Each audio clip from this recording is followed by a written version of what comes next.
instruments. Speed 0. Private level. Whoa.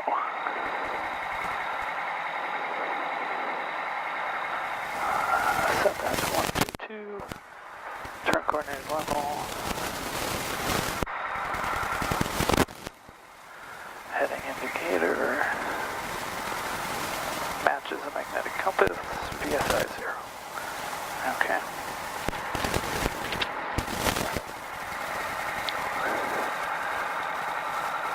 Or expired, but that's okay. Up and to the left, so we're talking. That's good. And we're on 123. I just heard someone, so we should be fine. Alright.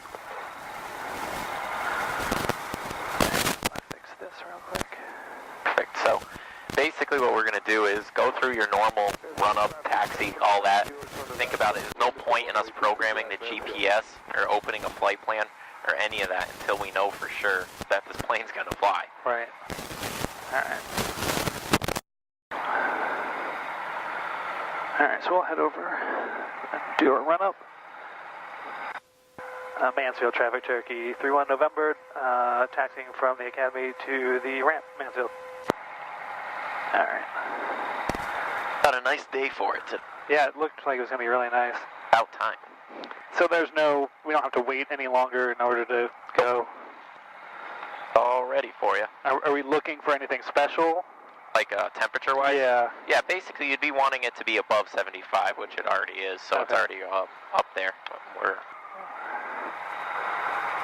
I mean, I would never, even off the block heater, just start this thing and immediately start revving it up to 2,000 RPMs. Sure. But you want to give it 2-3 minutes like we just did, at least get that oil circulating and everything and temperatures coming up. I'm just going to stay to the left here of this a little bit. Like there's a lot of people that say that you shouldn't start your car in the morning. You're wasting fuel. Because people basically say that, they're doing it for fuel economy. Yeah. The reason that I always usually start my car, one, who wants to get in a cold car? But for two, it's the rapid changes in temperature on metal that causes problems. Yeah. So if you let it warm up nice and slow and smooth, that's when you're not going to have any issues with that motor.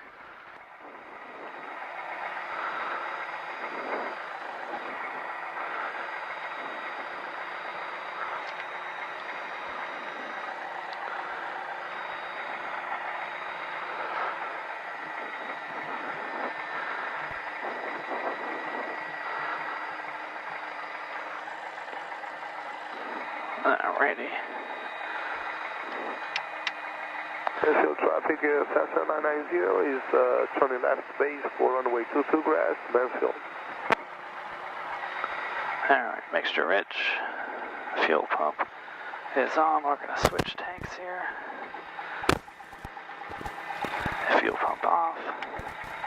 And we'll go up to 2,000.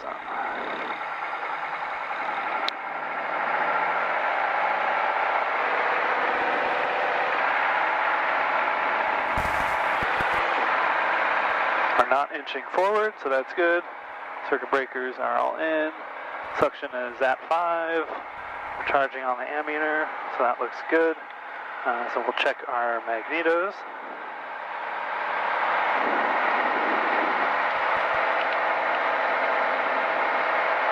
We'll go at 60.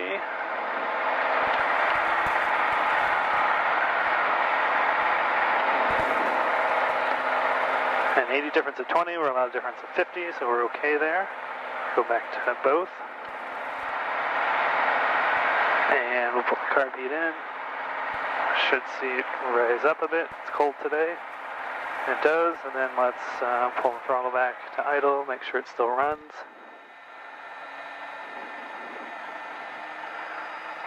And it's still running, so I think we're good. Bring it back up. And carb heat off. Perfect. I got the heat on already. Okay. So these are the heat levers. The top one's heat, which blows out these two vents right here. If you put your hand down, you'll feel it on your side as well, coming out. And the other one's the defroster on the bottom, which are these two up here. So if you get too hot, let me know. Okay. And just do this again. 0. Level our horizon. altimeter set, turn coordinators level, and this is still way off. We'll have to change it again. We can go to takeoff, I'm sure. Oh yeah, when that turns, make sure the knob pulls out. See how it gets the cold? When that dash gets a little cold, it shrinks a little, so it pinches the knob. Oh. So once you get it there, now it's pulled out, it'll stay there for you. Oh, interesting. That's why I was doing that on. Okay. Alright, so we've done all of that, I think. So I think we'll do 3-2. Sounds good to me. Okay. And here we go. Mansfield traffic, Cessna 990 is crossing runway 14, taxi to runway 22 grass, Mansfield. I'll let him pass, I guess, first, and then we'll go. Hey, is that you, Nick? Yep, I was waiting for you to say that. How's it going? I'm good, I'm flying this Cessna 172 with a friend. Good, enjoy it. It's a nice day. Thank you. That's one of my students. Oh, no way. Yeah, he has his friend. His friend has his license already, so he goes up with him and stuff like that. That's cool. Alright, we'll go. Mansfield traffic, Cherokee 3 November, taxiing from the ramp to runway 32, Mansfield.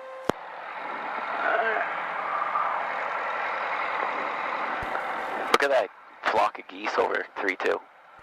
Look all the way down 3-2, up in the sky. Oh, yeah.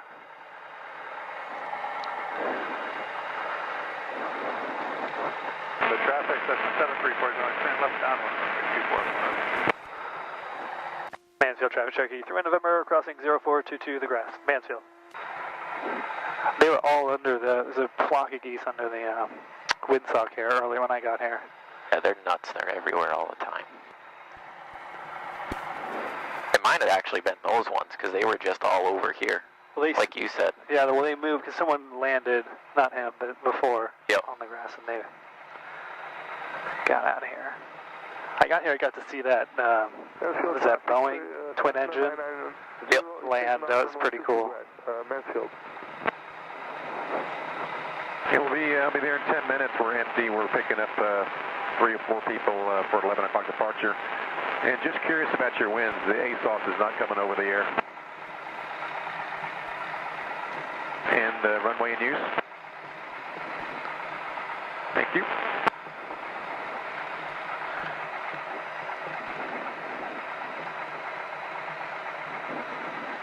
I was trying to listen to Boston Approach this morning on the way in. Did you, like, it's kind of funny because you only can hear some of it. Yeah. Like, you don't hear responses sometimes. Yeah. Stuff like that. I mean, it's kind of weird, but that's how you're going to hear it in the air, too. Right. It depends where you are in relation to that other aircraft. You pretty much will always hear the controller, obviously. Yeah. That's the idea, at least. It's helpful. But, yeah, sometimes you won't, which is why it's important for us to give that cold call at the beginning. So when we get down here, what we're going to do is we're going to set up all the equipment, get ready to take off. Once all that's set, we'll activate our flight plan. When you activate the flight plan, what they're going to do is tell you what time it is. Like, okay, we'll show your flight plan active. As of now, the time is 1402 Zulu, for example. Uh-huh. And what you're going to want to do is write that time down. That way we have it as a marker. 990 is departing to the southeast, Mansfield.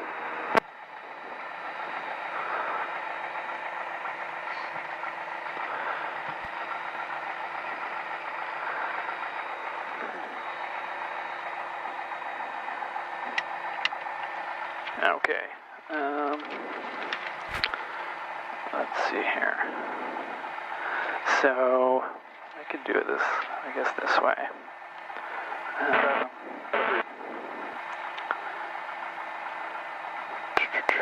So we'll probably want to put in a departure frequency now, because we'll use that probably.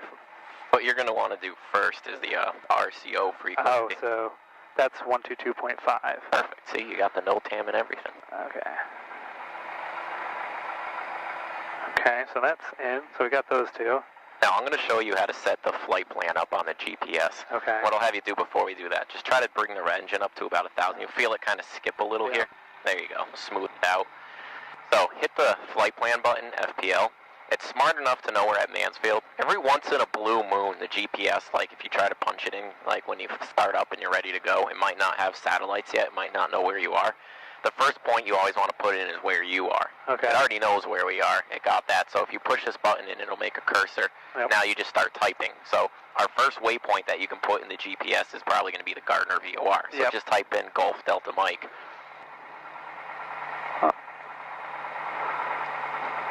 Wrong way. Try AFG. I got to say the alphabet in my head. It's the only way that I can ever get through those menus.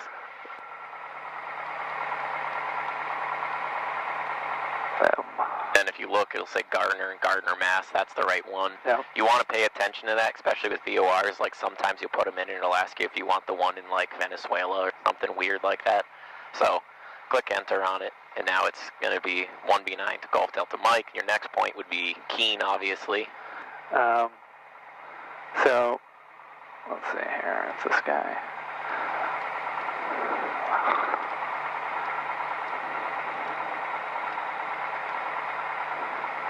Remember, too, with this, you want the K on this one, unless you're going to the Keene VOR. I have the Keene VOR on there.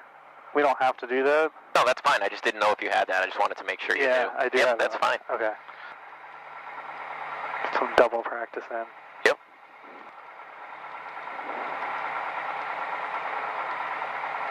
And, okay, that's Keene, New Hampshire. Yep. And then we'll put Keene in here. Yep, and then you can even put Mansfield at the end. What it'll do is every time you hit those points, it auto-sequences you to the next route. Gotcha.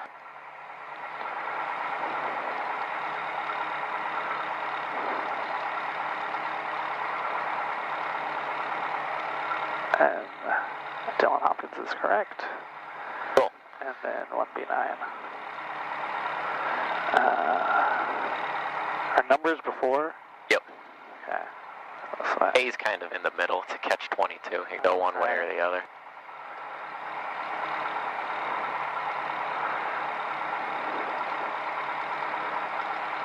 I went the wrong way, whatever. There you go. Now that you got all of those in there, just hit the flight plan button again. And here's a map. What I like to do is I zoom out and make sure, okay, it's going to Keene and it's coming back. Magenta's what you're on, the white are the future routes. Okay. So you can it's kind of hard to see, but you can see it's not like carrying off in any weird direction. It looks like it's programmed right. And then we'll bring it back down in. Now, other than that, do you know the radial, for example, that we're going to use to get to the Gardner VOR from here? So I wrote down 320 radial to Perfect. Gardner. So here's a little trick. You're tracking that radial. You're going to it. So if you're going to it, put the radial in. Actually, it's right there already. That's funny. Oh, yeah. 320. So it's already set for you. And this one's not on Gardner. So what we need to do is if you push this knob in, it'll take your cursor and jump it down bottom. Type in 110.6 there for Gardner with that knob still. Up. Yep. And, Cool. Now put that in the active. And see how this says GPS on it? So Yeah. does CDI. That means that this needle right here is representing that magenta line. So if we want it to go off the VOR, you click the CDI button, and now it'll say VLOC here and VLOC there. Now it's hooked up to the VOR. okay. And so that's our first leg, right? We're going to go from here to the Gardner VOR. After that, what radial are we going to track? 335 to 109. Okay, 109. so that you can put down here. So if you type in that 109.4. All right. Up.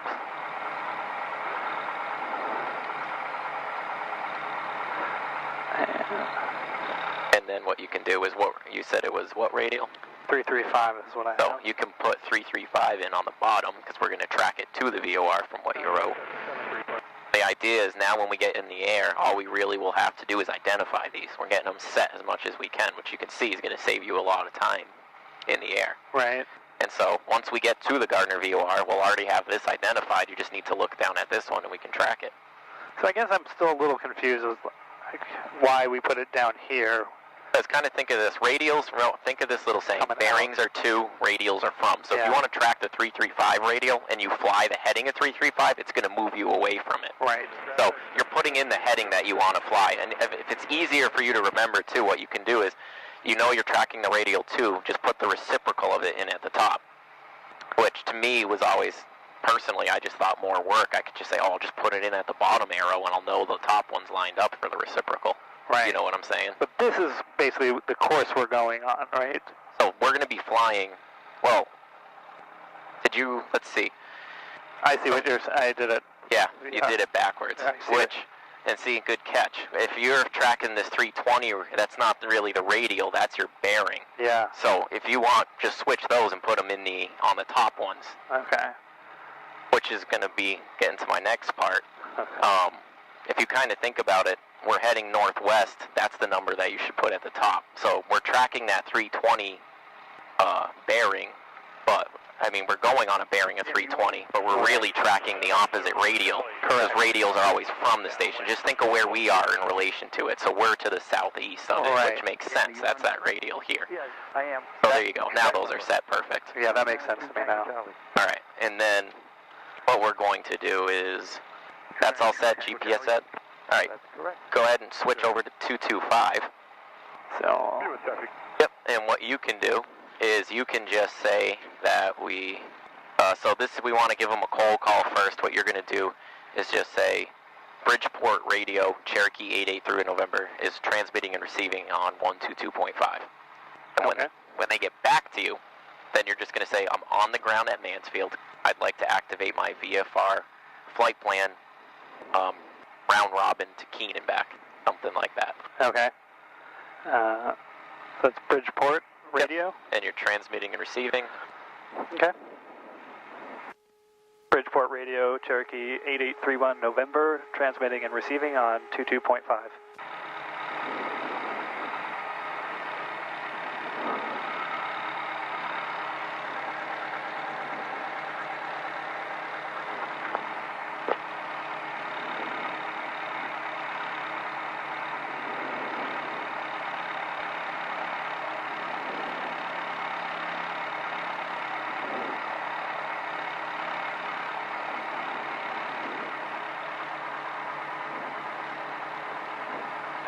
Bridgeport radio, taking call sign. 8831 November. November 8831 November, Bridgeport radio, go ahead. Yeah, I'm on the ground at Mansfield. Want to activate my flight plan to Keene and then back to Mansfield. Probably where he's going to tell you the time, so get ready to write that down. 31 November, what time did you want to activate that flight plan for? You can say now. Let's do it right now. 31 November, roger that. Have that flight plan activated at the current time. No adverse weather conditions at this time along that route of flight. Pilot sports always appreciated. Nearest altimeter here, like Norwood altimeter 3021. You have a good day. Good day, thank you. There you go, that's it. Okay. He's going to look at any kind of like, oh, there's an air met, something significant changed. Oh, there's a TFR or something like that. But he didn't give us the time at all. He just said he's usually not they're supposed to. Okay. So just kind of mark down like you did what time it was on your phone or something. And we'll have a ballpark. If you filed it for 4 hours, we'll have plenty of time anyways. We don't really have to worry too much. So there you go. That's all set. You can go back to 123. And then you can put in the approach frequency in the backup. Inbound 45 on runway 24. Okay. Alright. And I guess that's it. I should probably do this. Start recording. Yep. Perfect. And I guess we're ready to go. Alright. Other than that, just get the fuel pump on and we're all set. Fuel pump on. Alright. Mixture's rich. Don't see nobody. And Mansfield traffic, Cherokee 31 November, departing runway 32, and we'll be departing to the northwest, Mansfield. Perfect.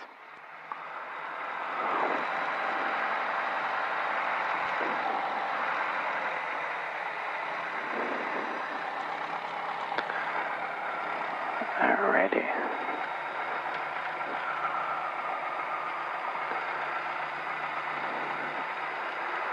And full power. rudder.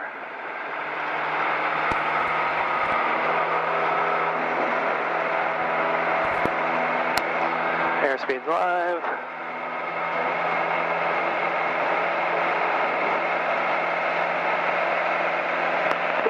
Comanche is 45 to the downwind, 24, Philip.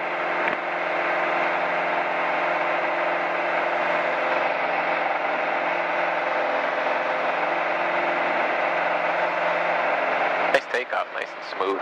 That's exactly how you want to do it. Nice little ground effect. It took a little longer than normal, which I thought would be weird today, because it's so cold. Now just remember the noise abatement. Oh, 29. Oh. Charlie, departing runway 32, Mansfield. I'm going the wrong way, that's why. Comanche's coming up on the downwind, 24, Philip.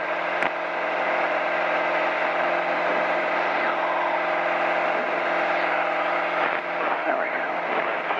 04 Charlie, departing 24. Once we get revved up and we get airflow through the cowl and everything more, that's when you really get the heat in this.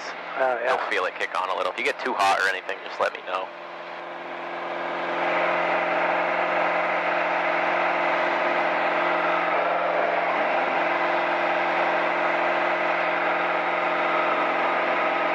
So can we go on course now?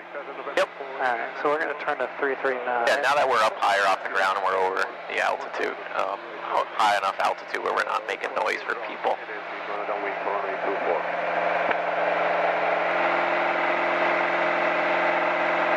Now basically all we have to do is identify the Gardner VOR and we'll know that it's working properly before we can start trusting it. Well, we should then actually fly 320 first. Okay. Does that make sense? Yeah, that's fine. Okay. So what you can do then is while we're climbing, just get the fuel pump off. That's really about it for the climb checklist in this plane. Alright, fuel pump's off. And then to identify, all you got to do is click nav 1 on and push this button in. To identify? Yep, so you're going to click that nav 1 on, and then push this one in. You'll see the little ID pop up here. Oh, I see what you're saying. Yep. Okay. And then we'll make sure that it sounds like Gardner. Cessna 48990, 6 Bravo. 48990. Where are you in the path? Just over the field, and I'm trying to get your drop. So they're on the 45 downwind for me. So I probably should have had, That's one of those, like I said, you'll catch little things like that. So sometimes writing them out will make it a little bit easier. right. Where are you on here? You're up here, I think.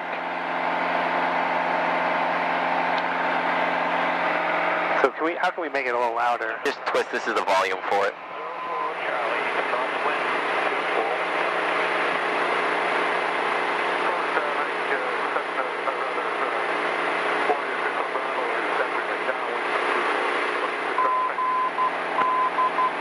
Yeah, that's it.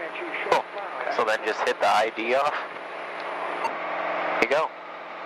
Alright, so it's off to our right here. And we're almost 5 minutes in, and I see Foxborough. Perfect. See, this is really all you want to be doing is looking for your waypoints. You got it identified nicely. Here's a little trick. If you ever want to know how close we are to Mansfield, because we just took off, take this back knob, twist it as far as you can to the right. There's your distance, because Okay. it's the nearest airport's chapter right here. So 4 miles. And what you can do is, let's make a call to Mansfield. We're 4 to the northwest, departing to the northwest. Alright. Mansfield traffic, Cherokee 31 November. We're 4 miles to the northwest and departing to the northwest, Mansfield. Good. Now what we'll do, switch over to that 124.1 frequency. And what we can do is we're going to monitor it for a little bit. We want to make sure we're not stepping on anyone or anything like that. Alright. Just kind of try to keep her nice on course. And what we'll do is we'll get up to, what altitude did you pick? I put 6,500. Sounds good. Okay. We'll get up to that.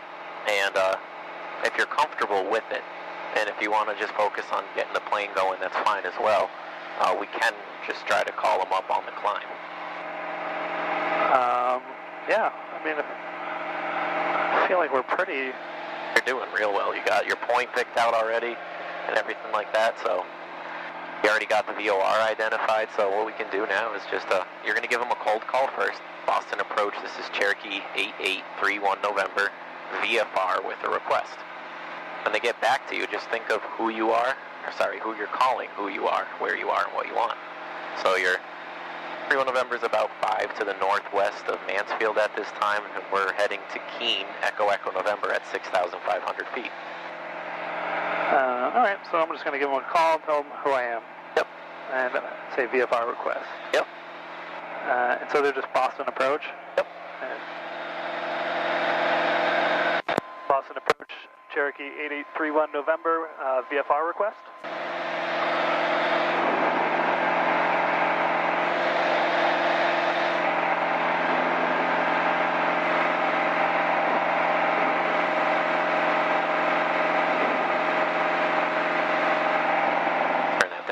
If you don't mind. Yeah, that's good.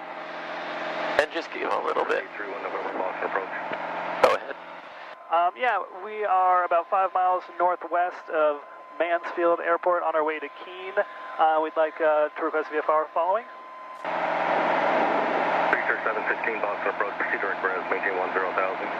No, see, he responded to somebody else. He's going to get back to you. I can barely hear him. Yep, just turn it up a little. The 584 contact approach, 126.5. This is normal. If he's busy and he's got to hand off that insurance traffic, he heard you, he's getting your request, and he'll get back to you shortly. So just be listening for your call sign. November 8831 November, squawk 5166. 5166, 8831 November. Other aircraft, say again. There you go. So go ahead, punch that in on the transponder. What is it, 5166? 33 Boston departure, thanks for the contact, climb maintain 5,000. There you go. Now, just move us a little more to the left so we don't hit that Bravo. Center 128.75. That's the thing, this VOR, you're dead center on it. Just because you're like 40 miles away from it, it's not as sensitive. So I left that up for you for now. Picture 716, climb maintain 12,000. Come this way a bit. November 8831 November, radar contact 10 southwest of Norwood at 5800, Boston altimeter 3020. 3020, 8831 November. 8831 November, state destination. We're going to Kilo Echo Echo November, 8831 November. 31 November, roger, and verify type aircraft. We're a Piper Cherokee, 8831 November. Perfect. Hey, not too hard with the radios. This common sense questions, you know, they're asking you something, you just tell them. Right. Now, the one thing I'm surprised he didn't ask you is what altitude you're going at. Yeah.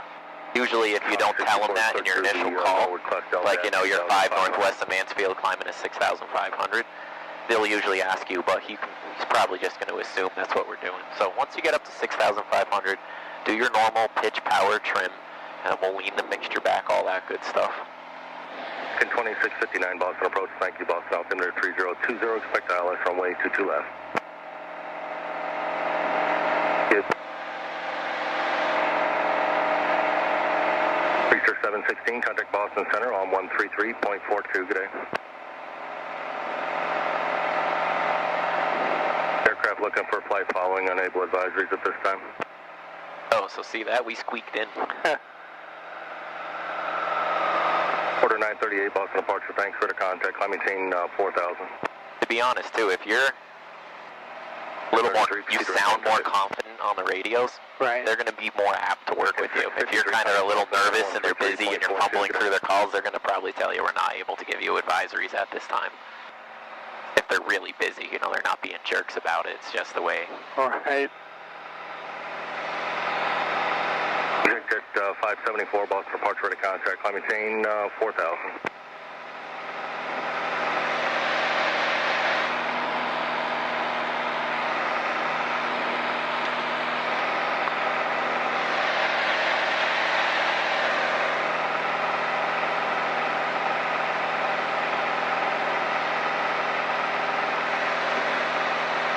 There you go. So what's the next waypoint that you got that we're looking for?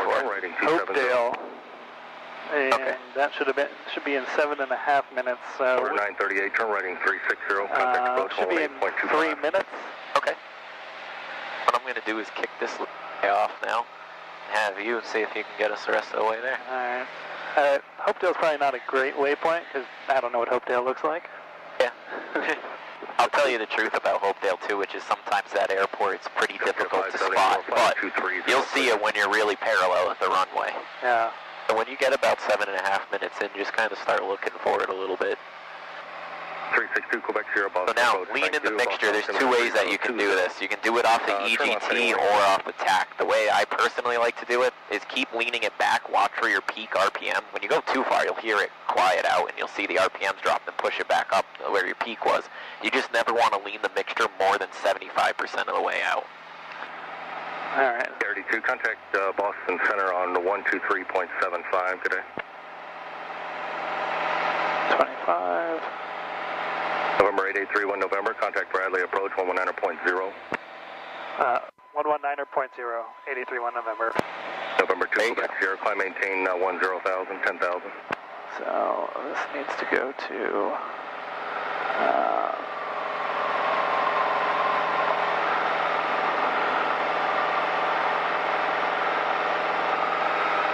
so this time, what am I telling them? Westerly traffic, so you're just going to... 6 miles. There you go. You're just going to tell them this is Bradley approach, so get her nice and level, and then just tell them you're level at 6,500. They already know you're coming on, so you're just going to tell them approach Cherokee 8831 November is level at 6,500. Sure. Bradley approach Cherokee 8831 November, level at 6,500. November 8831 November Bradley approach Bradley altimeter 3019, say your type aircraft and destination. Piper Cherokee, we're going to Kilo Echo Echo November, 8831 November. Roger.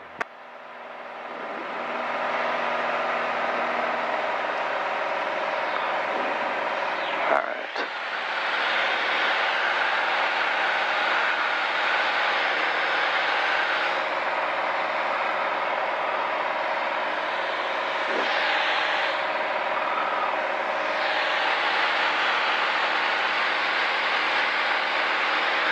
No.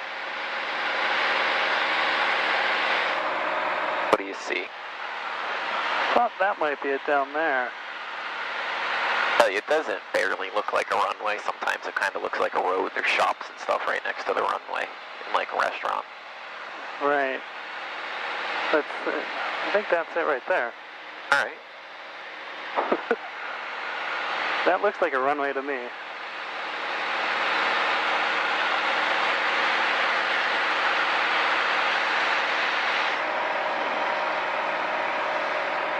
And like, say worst comes to worst, you can't identify it, right? If you look ahead of yourself, what do you see kind of almost right off your nose right up there?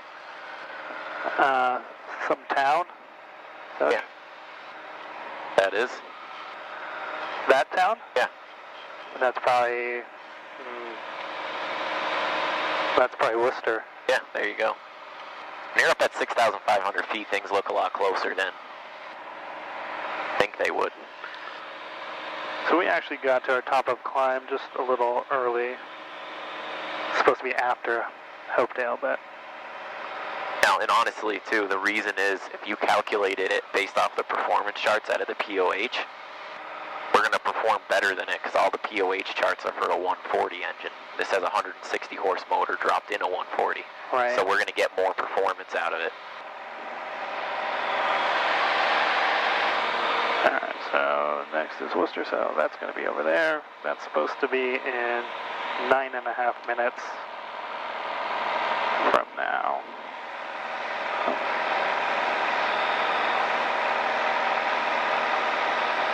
Juliet Tango, I'm just going to vector you out a bit for a opposite direction departure. There you go. Now what I want you to do, bring it, see if you can keep it right at 6,500 and see if you can get it trimmed out. Just like you got it trimmed out really nice right now. Boston Center 123.75. Let's try and come up a bit then. November 3 Juliet Tango, if you did want to start down for the airport VFR altitude, is your discretion. So basically, flight following, all they're going to do now is give us traffic updates, anything like that, any kind of radar advisories that they can. If we can see the traffic, we'll let them know that we see them. If we don't, we'll let them know that we're looking for them. The correct terminology for it is like negative contact. when they tell you. I mean, you don't have to get real finicky. You'll hear a lot of people. The more and more you fly, you'll hear just normal conversations, literally between controllers, planes and stuff. You can tell them, I'm looking for that traffic, or we'll let you know when we get them, something like that. Just some acknowledgement. And then the other thing is, lost my train of thought there for a second. Oh, if we want to change our altitude, say that we noticed there were some clouds in front of us, do we need to let him know that we're going to be changing our altitude? Probably because we told him what our altitude was, so... Technically, VFR, we don't. Alright. Not a bad idea. I mean, sometimes they're just going to say, yeah, altitude's your discretion, which means I don't really mind what you're doing type thing. Can they see our altitude, though? Yep. Okay. That's the mode C on the transponder, so he can see our altitude. And so it'll show him, like, we're climbing, we're descending, all that kind of stuff. It'll show him if we're trending, level, climb, descend, whatever.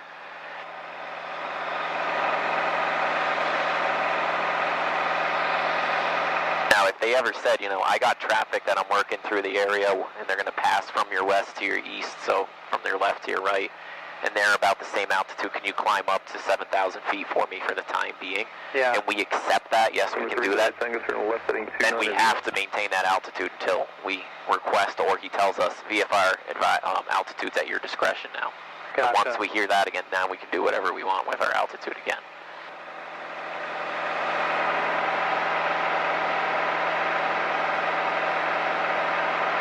Now, the nice thing about these planes, too, is that because, like we were talking on the ground, they're relatively smaller airplanes and everything like that, we're really not burning too much of a difference on the climb out than we are leveled out in cruise flight stuff.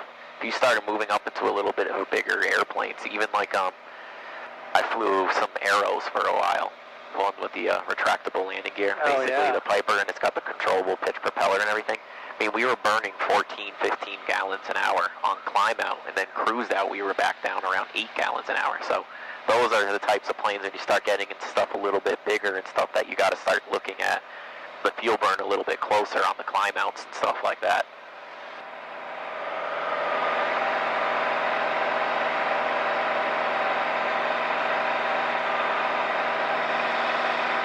Alright, I'm going to chase this VOR just a little bit ahead. Yep. This way.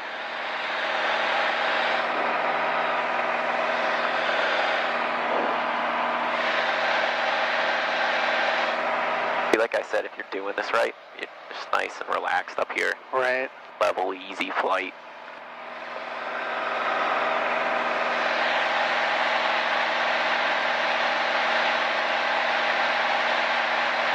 That's probably Worcester Airport. Roger, you got traffic, yep. 11 o'clock, 2 miles southeast bound, 1,200 feet. There's 7 Juliet Lima, turn right direct to Keene. Now, every once in a while, too, like if we told him we were going to Keene and say our heading's a little off and he notices it, he might ask you, what's your route of flight? Or are you going direct to Keene? You can just tell him, no, we're going there via the Gardner VOR or something like that. He'll know. Gotcha.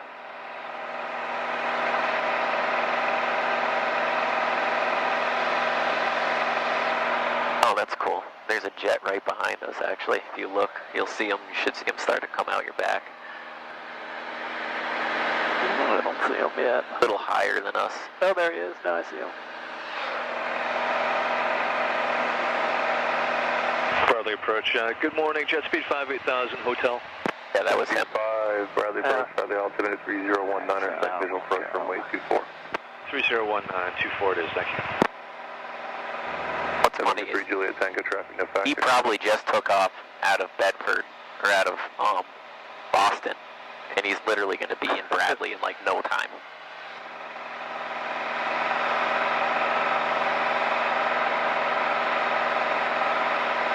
Alright, let's see if that works for us here. Number 3 Juliet Tango, you're 8 from West, you maintain VFR clear ILS runway 20 approach.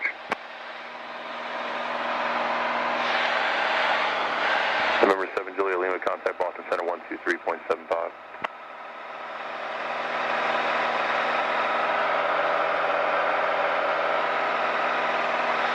Hey, it could be nicer today. 1573 Bradley approach, Bradley altimeter 3019, expect visual approach runway 29. I'm sorry, visual approach runway 24.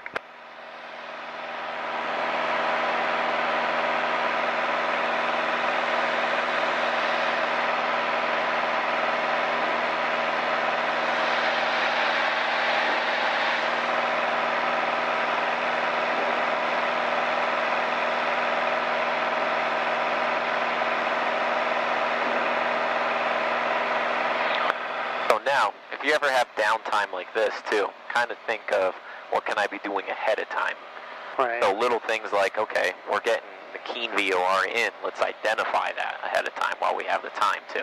Okay. SC5, the ceiling just dropped. Oh, good, nav 2. Broken. Expect ILS Yep. runway 24 approach. Expect the ILS 24 approach, jet speed 5, thank you. SC5, you can proceed direct Kibby for the ILS 24, sorry. All right, direct Kibby, jet speed 5.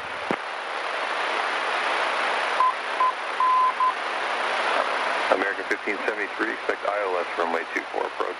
Mark out the heading vectors for that. It's going to maintain. Now when you're looking at something, I'll give you a little trick. Let go of the yoke entirely. If you got it trimmed out nice, you won't have the tendency to roll your wrist. You might need a little right rudder there just to straighten it out, and then just hold that pressure and look down for a second, look back up, and the plane won't move off on those headings on you. Oh, Jet okay. speed 5, just going to maintain 5,000. Just maintain 5,000, jet speed. Alright, so that's correct. Cool. So, Now on this one, it was already pulled. See how it says pull to ident? yeah, If you didn't hear the Morse code, you pull this little knob out right there. gotcha. The reason that they do that is because if you look at Keene and you look at Putnam and Gardner, they all have those little flight service station names underneath them, Bridgeport or Bangor. And what that means is we can use the VOR to talk to a flight service station just like we use the RCO to reach them. And so if you look at, say, Gardner here, for example, it says Bridgeport underneath and 122.1R. So what we would do is we would twist 122.1 in right here. We'd put that in the active and we'd turn nav 1 on without the ID on. And then we'd be talking on 122.1 and receiving on 110.6. I see. And that's what we would have to tell them. National aircraft information, India current, the Riley altimeter, 3019er. So see, this is your moderate turbulence today. It's pretty good. I like moderate. American 1573 and jet speed 5, you can acknowledge India. Well, I assumed it might get a little bumpier over by Keene because it's got the Right. mountains and stuff. Bradley approach, W November 5, 387210 southeast. We're going to be pretty right on here. I've got, should be here at 24:30. We're at 23:30 now by the time we get there. You can tell me what my altitude is. I show 4.5, over. November 53872, just ident for me and I'll let you know. 872 ident. Number 872, yes sir, your altitude is indicating 4,500. Did you want flight following or anything? Negative, we're going up to Claremont, New Hampshire, over. Thank you sir, have a good day.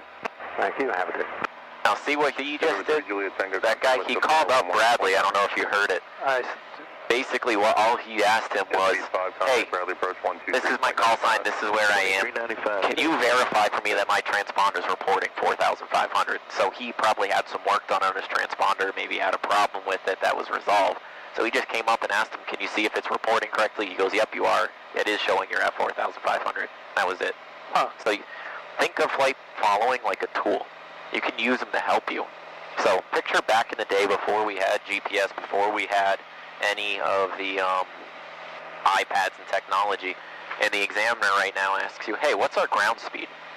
How would we determine that? You get your E6B out? Yeah, you'd have to know your distance between 2 points and measure it and time it and then figure it out. The other option is if you're on with flight following, you can literally ask them, hey, can we get a ground speed readout? And they'll, yep, we show you doing X amount over the ground. Right. And stuff. So you can ask them for that stuff. You can ask them for like, hey, I'm a little off course. Can you give me a heading to get back on course? Yep, fly a heading is 330, something like that, you know. Huh.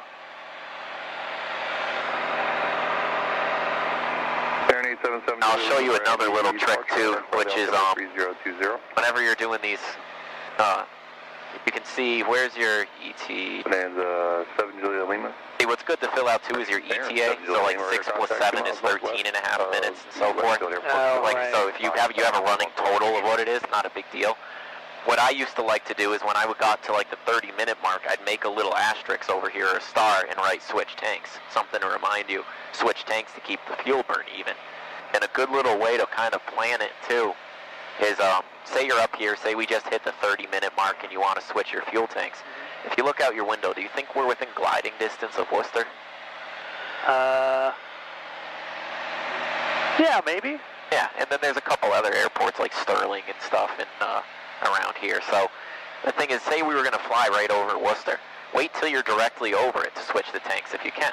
Yeah. I mean, you don't have to go crazy like not switching tanks because you're not over an airport. It's just that added little safety factor right there, because Sure. if something happened, well, guess what? You're over an airport. That makes sense to me. Baron 7 Juliet Lima, turn right direct keen. 4, so 34, plus 3 is 37.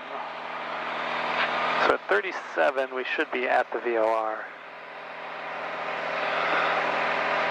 American 1573, turn left heading 060. You can see the further west we go, the more and more snow Yeah.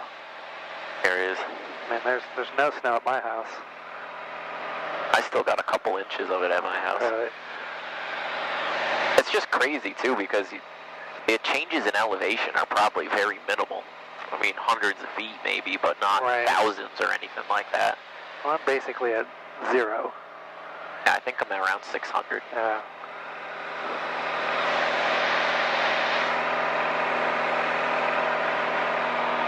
But it's just that enough to keep the temperatures that much cooler, I guess. And Oh, yeah.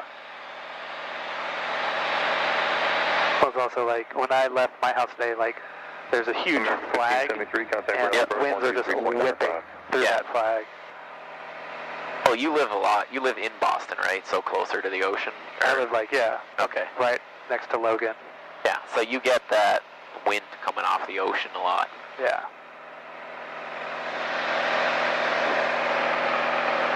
Now, just in case you ever need to find it in here, take this back knob and twist it to the auxiliary chapter. Oops, sorry, I didn't mean that.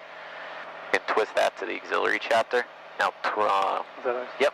Now Okay. twist to the next page with the small knob. Yep. See where it says flight timers? Push the button in the small knob. Use the big knob to move the cursor now, and click enter when you're on flight timers. Oh, push that back in. enter. Yeah. And see, or it's going to tell you we're at 27.5 minutes since our ground speed exceeded 30 knots. So that's where that is. Now say you got lost in here. Just hold down the clear button. And what it's going to do is it's going to bring you back to chapter 1, page 1. Right. What's nice is if you click the flight plan, it'll tell you our estimated time en route to these points. So we'll be at Gardner in 8 minutes, Keene in 20, or the Keene VOR, sorry, in 20, Keene in 23. November 84, November Alpha. And then our distance to each of them. So you have running totals still and everything. So you can kind of, this is November 8831, November contact Boston Center, 123.75. 23.75, 8831 November. November 7 Juliet Lima, you can also contact Boston Center, 123.75. Alright, so we'll do 23.75. Warrior 85, November Alpha, squawk 5375, and I... So he said Boston center. Center. Boston Center, Cherokee 8831 November, level at 6,500. You may want to check your frequency. Hey, I was going to wait. I was hoping that no one would respond so I could see what you would do, but that guy saved you. Traffic check, So, it's 23.75, not .075. So switch it back down, twist it to the left, and you can go backwards, like the small knob. Warrior 85, There you go. Alpha, radar contact 6 miles southeast of Northampton. Like that. Clearance. Like that. Go ahead, switch over. Now try it again. Okay. Boston Center, Cherokee 8831 November, level at 6,500.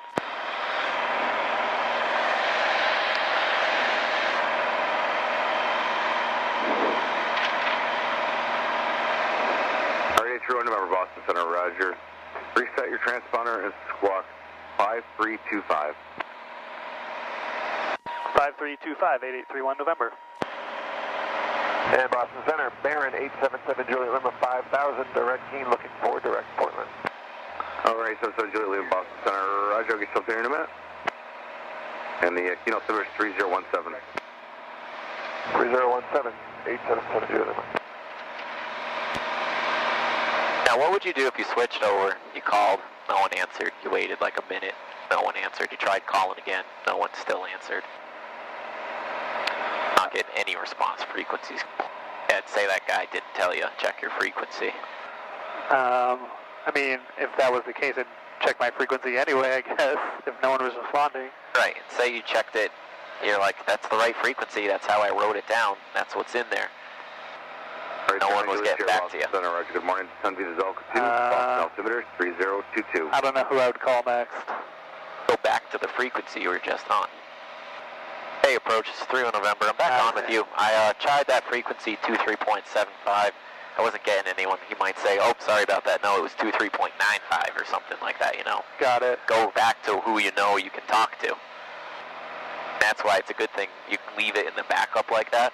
You'll know where it is, or if you have it written down, you can go back to a previous frequency that you were working with. And the nice thing about writing them down is if we are coming back in the same way that we went, well, you're going to get the same frequencies in opposite order. What's going to be weird is we may or may not get Bradley on the way back, because on the way back we're just a hair closer to Logan, or Boston's airspace. They might keep us on with Boston the whole time. Gotcha. Roger, the key officer 3017. You ever go to Mount Wachusett skiing? Yeah, I don't ski. Oh, I thought you did for some reason. I've done it. I was going to say, we're right over Wachusett right now. Okay. And if you look off our right, that peak with the snow, that's Mount Monadnock. Oh, okay. So if we go just to the west side of it, Keene's in a little valley. Now, I'll show you something a little weird too, or tell you something a little weird too, which is that a lot of the times we can't get the Keene ASOS until we're really close, because it's in the valley and the hills and stuff are blocking it. So if you tune it in and you listen to it, it's really, you're not doing anything wrong. It's just the way it is over here. If you look off our nose, see that giant body of water over there? Yeah. That's the Quabbin Reservoir. That's Boston's water supply. Oh, wow. So they pipe water from there all the way to Boston. 877 Julia Lima, affirmative. Amazing. 2 Kennebunk. 877 Julia Lima, direct Kennebunk. Or 977 It doesn't do it justice up in the air like this, just how massive that body of water is. Right. They flooded 4 towns, and it took them 7 years to flood that area. That's crazy.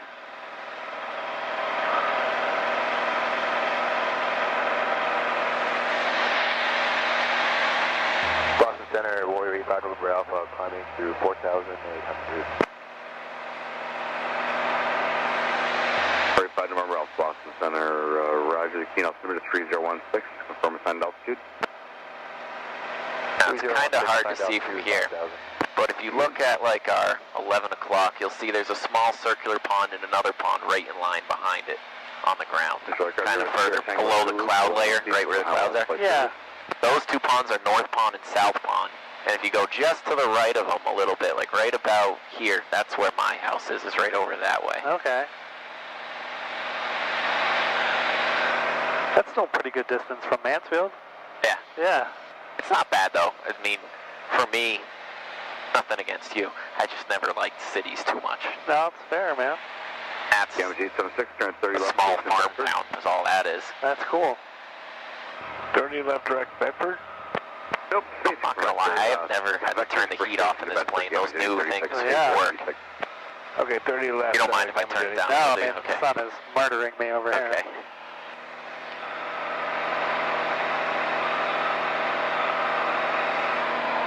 We should be getting pretty close here to this VOR. Yeah, that's why I see how sensitive it's getting. Yep.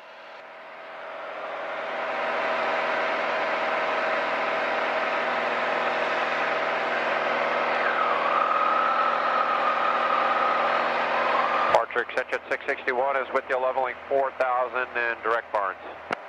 Exit 661 Boston Center, Orange Climb maintained, flight level 230. Then if you look off our right, see that airport right there? Yeah. You know what one that is? No. Take a guess.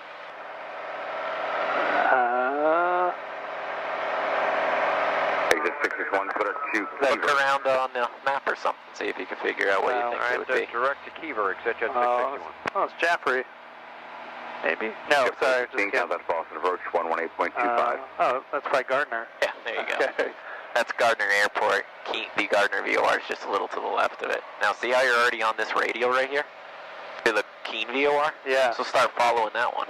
Okay. You can turn and intercept that now, because it's already come in. So you can start intercepting that leg. And a little trick is you're on 109.4 right here for Keene, so put 109.4 in the active now on nav 1. Just, you gotta push it. There you go. 118.25. And now what you can do is what radio will get us from the Keene VOR to Keene. Bernard 77 Juliet Lima, contact 335. So just remember that you wrote them backwards, so put 335 in at the top. There you go. So see what we can do is we can leapfrog. Now we're using this one, we get our next leg set up here. So picture you're doing a longer flight. All you had was VORs. You'd kind of want to set your next leg up, so when you get there, you just switch your eyesight. Now the thing is, what we really would want to do also is identify it, because this is a separate system and everything like that. Yeah. You'll see when we get to the Keene VOR today that you're already going to be able to see the airport and stuff, so don't worry about it too much now. Now what I want you to do, so we can try to do it, we might be at a high enough altitude. See where the peak of Mount Monadnock is? Yep. If you look just to the left of it, see where those patches of snow are? Yeah. About that far. It looks like those are kind of right where the Keene Airport is. Okay. So we might be able to start getting that ASOS. Now say this frequency was really busy, and we don't want to leave the frequency without telling him. What you can do, and I'm going to have you do it now for practice, is just say Boston Center, Cherokee 3 November is requesting a frequency change to update weather. Okay. And then he'll say, okay, report when you're back on with me. Okay. And so we're on the correct frequency now. Yep. Okay. Boston approach, Cherokee 8831 November, requesting frequency change to check the weather. 8831 November, report approved, report back when you're done. Roger, we'll report back, 8831 November. Being that simple, now what you can do is punch in the ASOS down here for yourself. 119.025, so...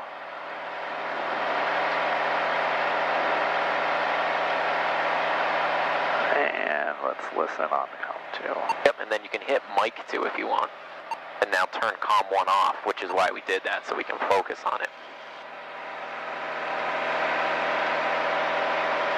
Alright, so what are we hearing here?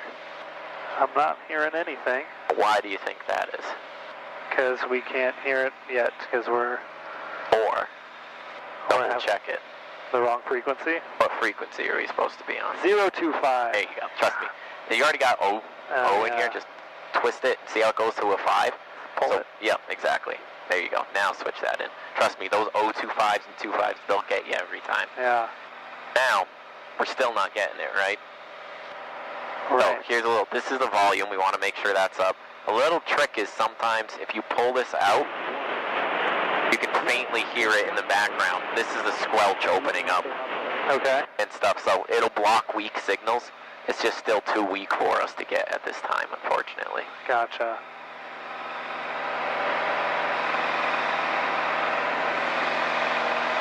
There you go. Now just watch your head in there. Uh-oh. And keep it level for a second. Remember, about every half hour or so in flight, you're going to, 15 minutes, reference it back to the compass because of gyroscopic precession. It's going to drift on you. So when we're in an unaccelerated straight and level flight like this, now you can trust it. So now go ahead and bring us back on course here. And what we'll do is we'll give it another second. I can barely hear that. So what we'll do is just switch back to mic 1 now. If you hit the mic 1 button on the bottom, it'll just swap the whole thing and you can turn COM 2 off. Now you're just going to tell center you're back on with them. So center 3 on November is back on. Boston Center, Cherokee 8831 November is back on. And 831 November, Boston 100. Mercury 3287, climb maintains flight level 230. That's it. He was talking to somebody else. He just kept going with that. Okay, just like a run-on sentence. Yeah.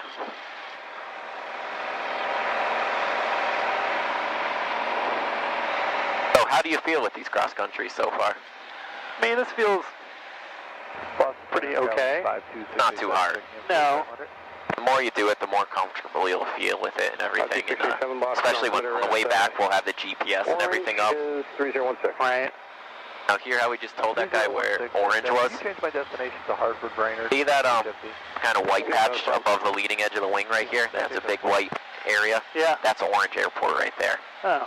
The joke is, if you're ever lost in Massachusetts, in western Massachusetts, fly to the Quabbin and go to the north end and you'll find the Orange Airport. Because Okay. you can see the Quabbin from like everywhere away. Yeah. Huh. now. See this little message flashing at you? Let's see what that says. Change tanks, I bet. There you go. Alright, so fuel pump on. And, I mean, I guess we're not really close enough to... I can still see Gardner behind us. Alright, so we'll switch. Get on the switch back. Right. And everything seems okay. Fuel pump off. Now what the controller will do too is he'll ask you, see if you can get us back on that, 124.4. is he'll ask you sometimes, let me know when you got the airport in sight. Or if we see it, he might not even ask us that. That's what we're going to tell him. We have the field in sight, and that's when he'll probably tell us, okay, squawk VFR, frequency change to advisories, approved, have a nice day. I just want to confirm, send me a J, I gave you J-Fund 222 left.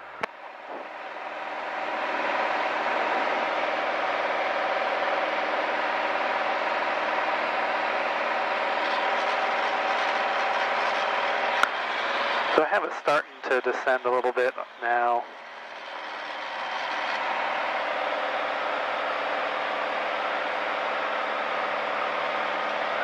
I wonder if that's it right to the right there. That looks like a runway. Just at our like 2 o'clock, just to the left of the mountain. 124.4. Oh, well, I have it to the left. 3287, like kind of. Center 135. He looks almost at our 1 o'clock in that little valley. Yeah. That's the town right there. It's just on the south side of it. Okay.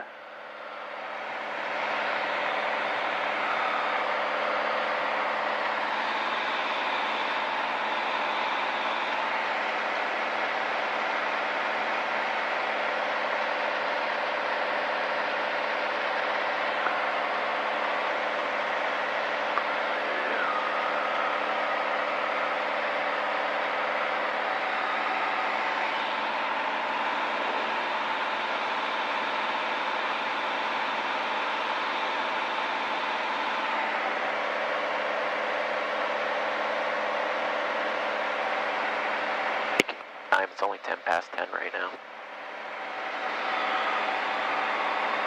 Delta 808, contact Boston approach, 118.25.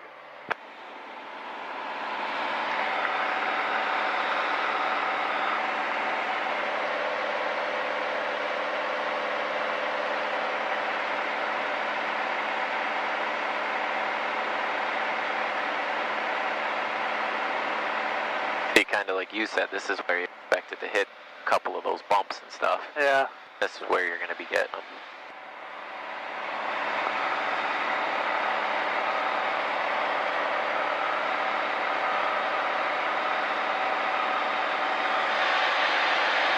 Little trick is you might be warm up here when you throttle back and you start to descend. Doesn't really blow as much hot air. So a little trick is put the heat on before you do that. Get it a little warm again because it's going to cool off on the descent on you. Gotcha. That's something they don't usually teach, but it's a good little fact to know when you're flying around New England in the winter. I believe that. But this right here, this day is a perfect example of why I don't understand why people don't fly in the winter. Like, yeah, it's a little cold when you're pre-flight and stuff, but these people or instructors and stuff sometimes that close down for the winter, I'm like, you guys are missing out on some of the most beautiful types of flying that you can do. The mountain, it's gorgeous.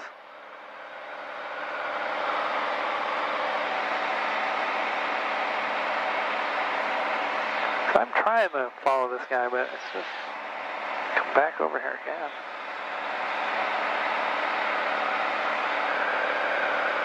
It's kind of weird because I know I need to go over there. Well, remember, if you look at the map, the Keene VOR is almost directly south. So we're moving over now so you can kind of cut, you know, more northbound, if you get what I'm saying. Yeah.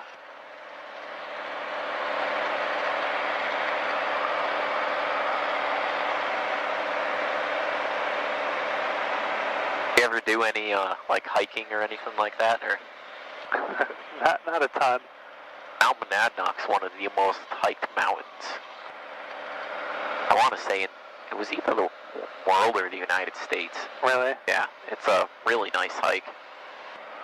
And if you get a nice day and you get up to the peak of that, it's awesome to look out, you know, and see all of this and everything. I mean, we kind of are at an advantage here in the airplane, but sure. for a lot of people, you know, it's that awesome view and stuff. Charles 33 I Boston, was up on the contact, peak one day. maintain, We hiked it, Boy Scouts a lot. Yeah. And it was 70-mile-an-hour plus winds at the peak of it. And when I got there, I took a group of guys up to the top because I was a little older then. And, you know, we were ahead of people. Contact Boston approach 118. The younger kids I couldn't let stand on the peak of it because they were literally getting knocked over by the wind gusts and stuff. And I'm like, all right, you guys are going to end up like rolling down this mountain. You got to get down. Yeah. On 118.25. Huh. American 2730 Boston, good morning. Climb maintain flight level 190.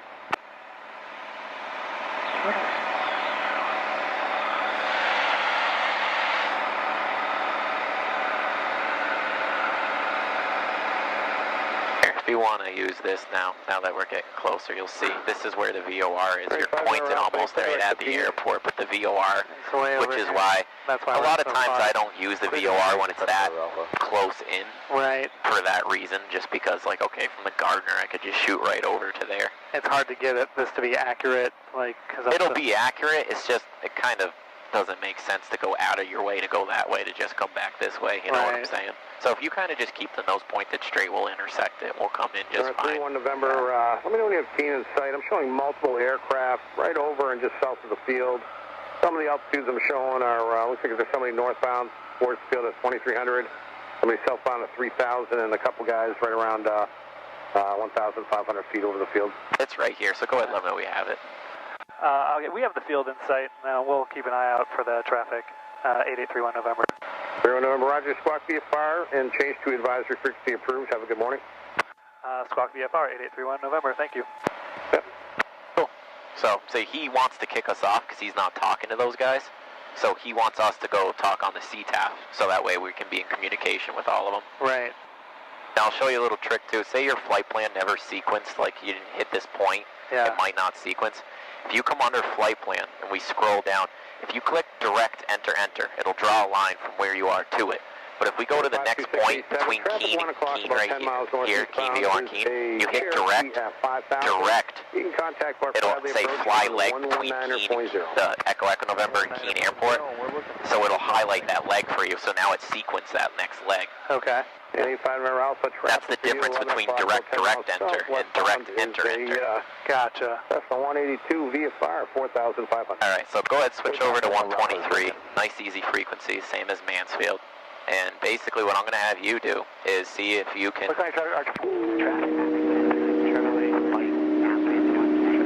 Now, if you want to, also what you can do is, let's see if we can pick up the VOR, or the ASOS real quick. If you hit Mike 2, we'll bump over there. Mike. Where am I? Right here. There you go. 3015. Remarks. Freezing rain. Information not available. Freezing rain? I don't know. It says it's not available. You can see it's not. Airport. Automated weather observation. 1517. Zulu. Wind calm. Nice. Visibility 10. Sky condition clear. Temperature 00 Celsius. Dew point -07 Celsius. Altimeter 3015. Remarks. Freezing rain. Information not available. You got to have one mic on, so it'll make you turn mic 1 on before you can shut that one off. But there you go. Now, when you're coming into the airport, on your checklist, there's an approach checklist.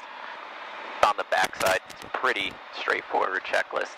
And so if you flip it over, it's on the top left there. There you go. So we got the Aegis. Seatbelts are good. Mixture. Well, we'll probably go to Rich. All right. And carb heat. We'll leave it as it is.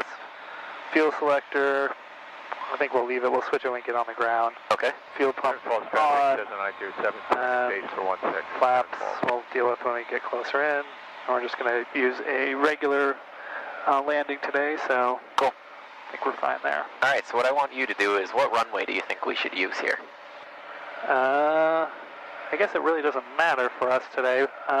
Right. Now, if you look at the airport remarks, which is a good thing to look at, it's got a noise abatement, which is if the winds are less than 8 knots to use runway 2. So we'll plan on coming in for runway 2. Okay. To make that easier. So Why don't you just give them a call, let them know, we're about 8 to the southeast and that we're coming in for runway 2. And is it just Keene or is it Dylan Hopkins? Keene traffic, light support 189, runway staying left base, runway 02, full stop, Keene. Keene traffic, Cherokee 8831 November, about 8 miles to the southwest, inbound for runway 02. Keene. Good, now just say correction, southeast. 1432 at Alpha. Keene traffic correction, and 8831 is to the southeast. Keene. There you go.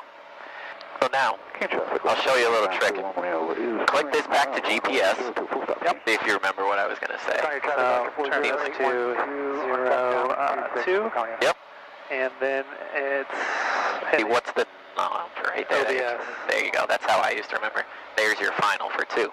So how do you think we should enter the traffic pattern for that? Well, I think might as well do the left upwind, and then we'll come all the way around here. I like it. So bring me on in. Excellent job today. I'm going to be leaving the pattern. So we'll need to be at 1,500 feet. So, okay, I guess I can, that's it over there to the right. Yep. Okay. So there you go. See if you can talk and get me in the rest of the way. And really nice work.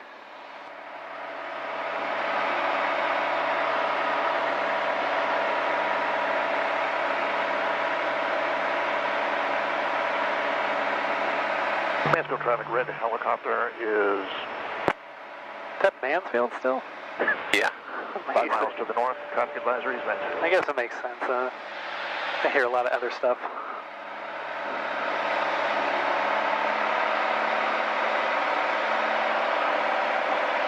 You'll hear traffic, Laconia, which is in New York, Right. Runway 02 for departure will be a right turn out to the northeast. Negative return. This is, I haven't done like flying over like mountains like this. Yeah. So they're coming up, Yeah. even though we're at whatever it is, 2,500, 2,400 feet. So that's the thing, kind of play the mountains. So if your TPA is going to keep you a little close to the peak, you might need to bump it up for a little bit and stuff. But what you're doing right here is perfect. So just keep an eye out. That guy that just announced he was taking off said he was going to make a right turn out to the northeast, which means when he comes, he's going to kind of come that way. So let's give him an update. Just let him know, we're 4 south and we're going to enter the left upwind.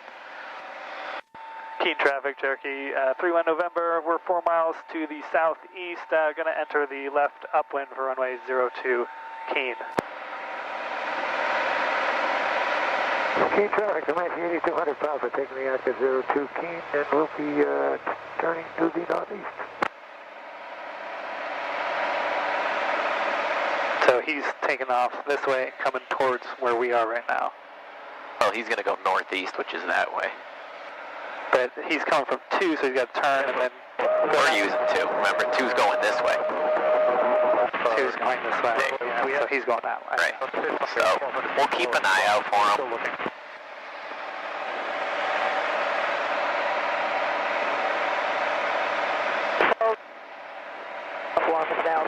See, I'd like to live somewhere up here even. All these trails that you see in the woods are all snowmobile trails, dirt bike trails, and quad trails and everything. Right. That's my kind of stuff. That's cool. I want to have, I don't know how I'll ever do that, but I want to have a second house somewhere out here. Yeah. So I can get out of the city. And beautiful around these areas. City can be fun though, because there's a lot to do. Keene traffic, Cherokee 3 on November, entering left upwind for runway 02, Keene. Keene traffic, lights for 189, so Romeo is crossing 14 and 32 at Alpha, Keene.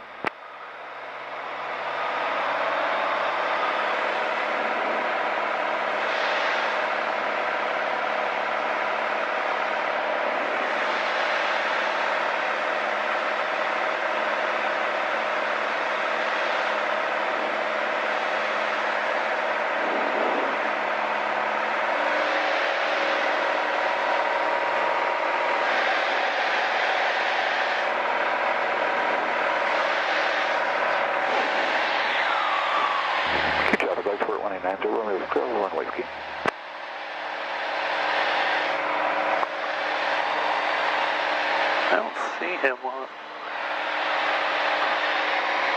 Oh, there he is. Maybe. Yeah. Yeah, King traffic, Cessna 704 to the Quebec is clear to the northeast. King traffic, Comanche 8200 Papa, through 1500 feet off 02, we're turning in northeast outside traffic back. Alright, he said he's outside the traffic pattern, so. Now here's a little trick too. You're already at TPA, so you can turn crosswind right over the end if you want. 20 and Alpha, King. We'll keep it a little tighter too. Keen traffic, Cherokee. Through on November, left crosswind for runway 02. Keen.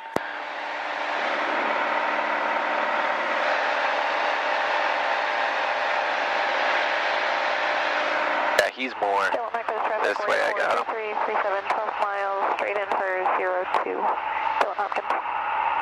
Yeah, you'll hear this airport be called both Dylan Hopkins and Keene. Yeah. I say Keene because it's shorter, right. And it's what I've heard a lot of the locals around here calling it. Oh, it's a cool little town. That's neat.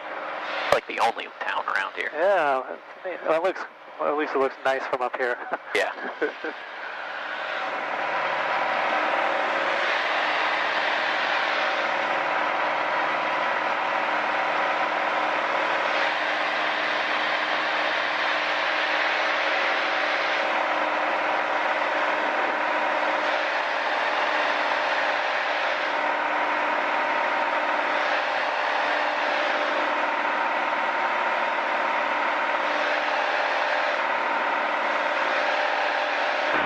Traffic, 7907, turning downwind, 16, turn 12.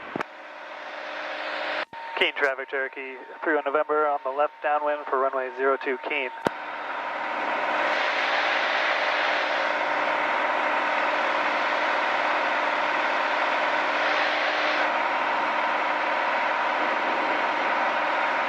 Now, a good little habit to get into is, you ever heard of the GUMPS checklist? GUMPS? I have, yeah. So it's gas, undercarriage, mixture, props, and throttle. So gas is like mixtures rich, fuel pumps on, and then undercarriage, and fuel selectors and stuff. Undercarriage is like your gears down. I mean, we obviously don't have that, but if you get in those habits now, it's only going to help you when if you're ever in those airplanes. Mixture, Rich. And then prop, we would want full if we had a controllable pitch propeller. And then the S is like seat belts and stuff, so. Gotcha. Everything's looking good.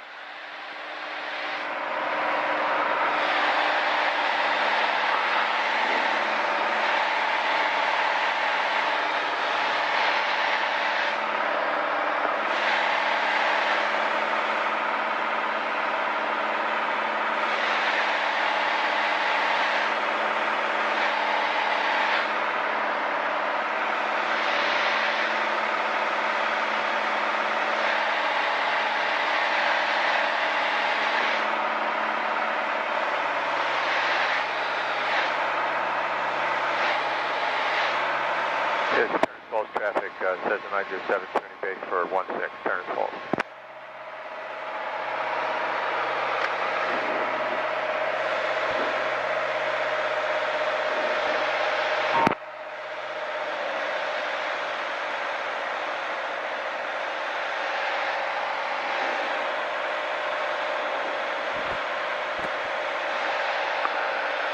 Keen traffic, Cherokee. Through on November, left base for runway 02, Keen. Now we did have traffic that said they were straight in for 02, but when they called, they were 12 miles out. I don't see them.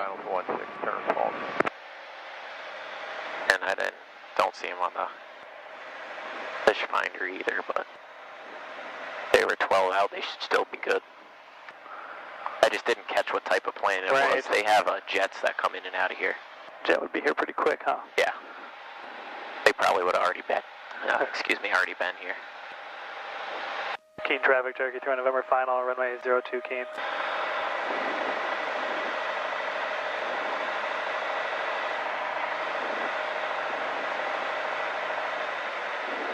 That's why they have such a large runway here.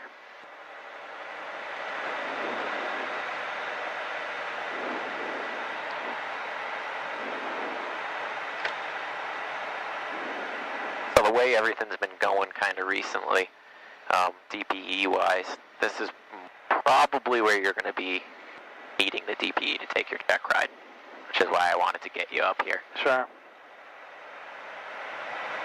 Still in access traffic, Warrior 43337 is on a 4-mile final for 02. Keen.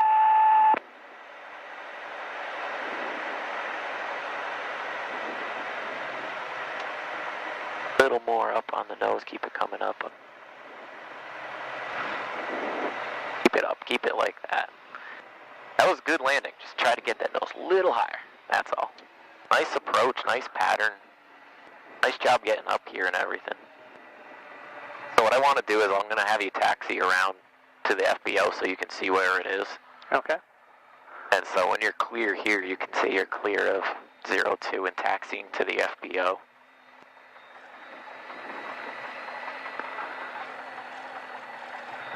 Keen traffic, Cherokee 3 November, clear of all runways, taxiing back to the FBO. Keen. Cool. So if you want to bring it to a stop, good habit now for the check ride because you're getting close to it. All right. Bring it to a stop, run your after landing checklist and everything. That's what an examiner is going to want. Sure, it's fuel pump off. There you go. Trim, I'll deal with that later, so. There, that's pretty much it for that. Okay. So we'll take a left over here. See where the tower, where that's red and white with the beacon light on it to the behind our, or right off our left wing? Oh, yeah. That's kind of where the FBO is right there. Still in access traffic, Warrior 43337, short final, full stop, runway 02. Keen.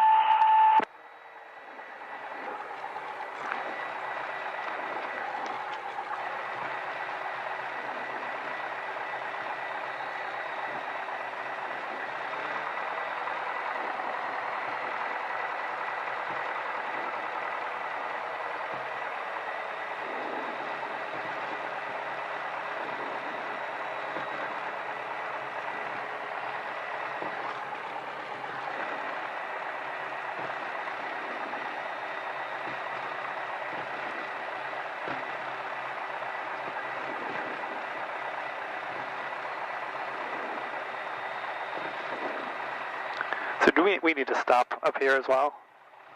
You don't need to.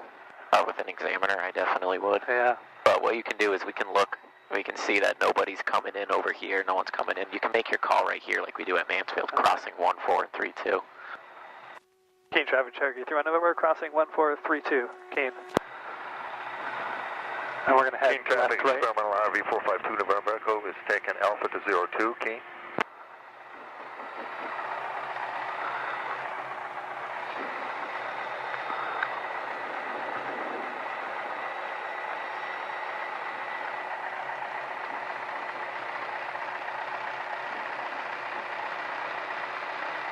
So what I'll have you do is we'll just pull up the NET over here. We'll talk for a quick second. Okay.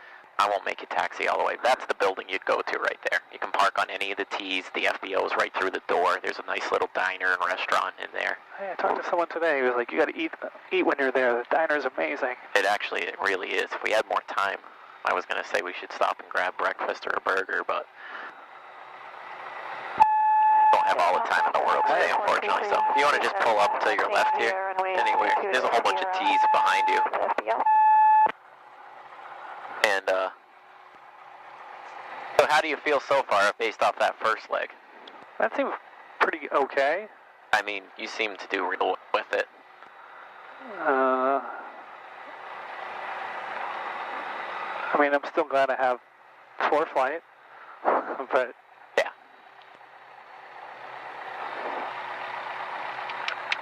All right. So what we can do here is let's get set for the next leg. You can see the OBS was on here. So what you can do is basically just hit the flight plan button, and then if you push the cursor in, move the big knob down to Mansfield, and if you hit direct enter, it'll highlight the leg between Keene and Mansfield. All right.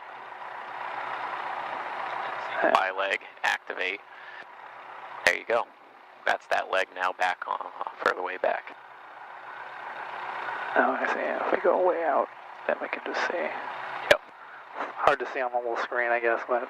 Yeah, and if you, just so you know too, if like say you're down here and you want to do this, you can push this knob in and it makes a cursor.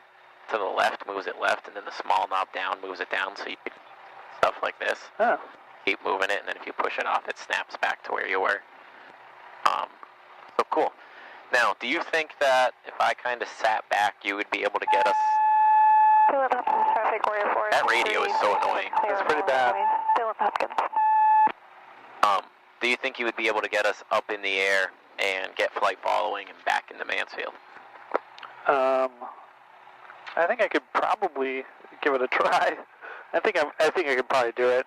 I wrote down their approach as 121.6. If you look on here, is that what it says on ForeFlight? I thought it did. Take a quick look. Pull up Keene Airport. Where are we here? No.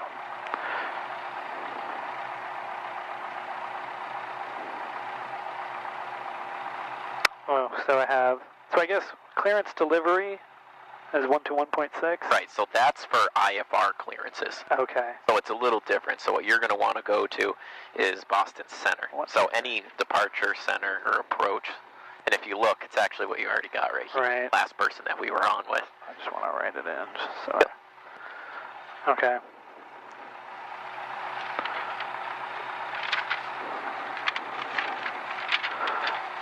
And I think I can do that.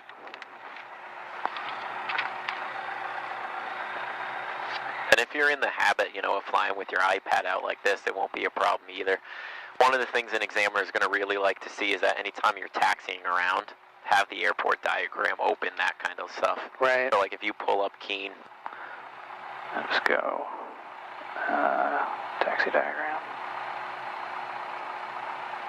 Oh, cool. You got the geo too. So you got the nice plate with the geo reference where you are and everything, so you can see.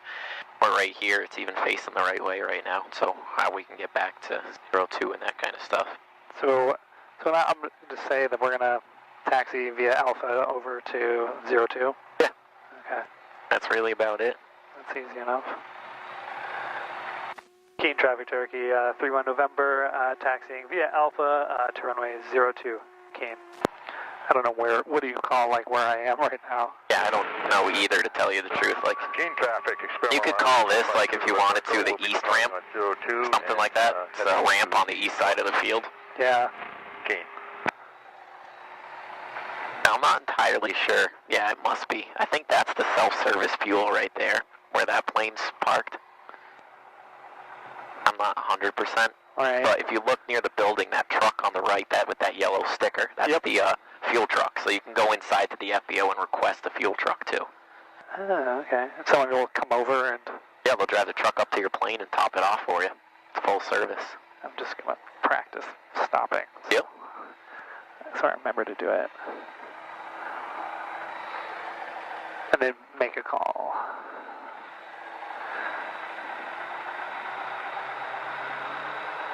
Keene traffic Cherokee, through on November, crossing 3214. Keene. I don't see anybody coming.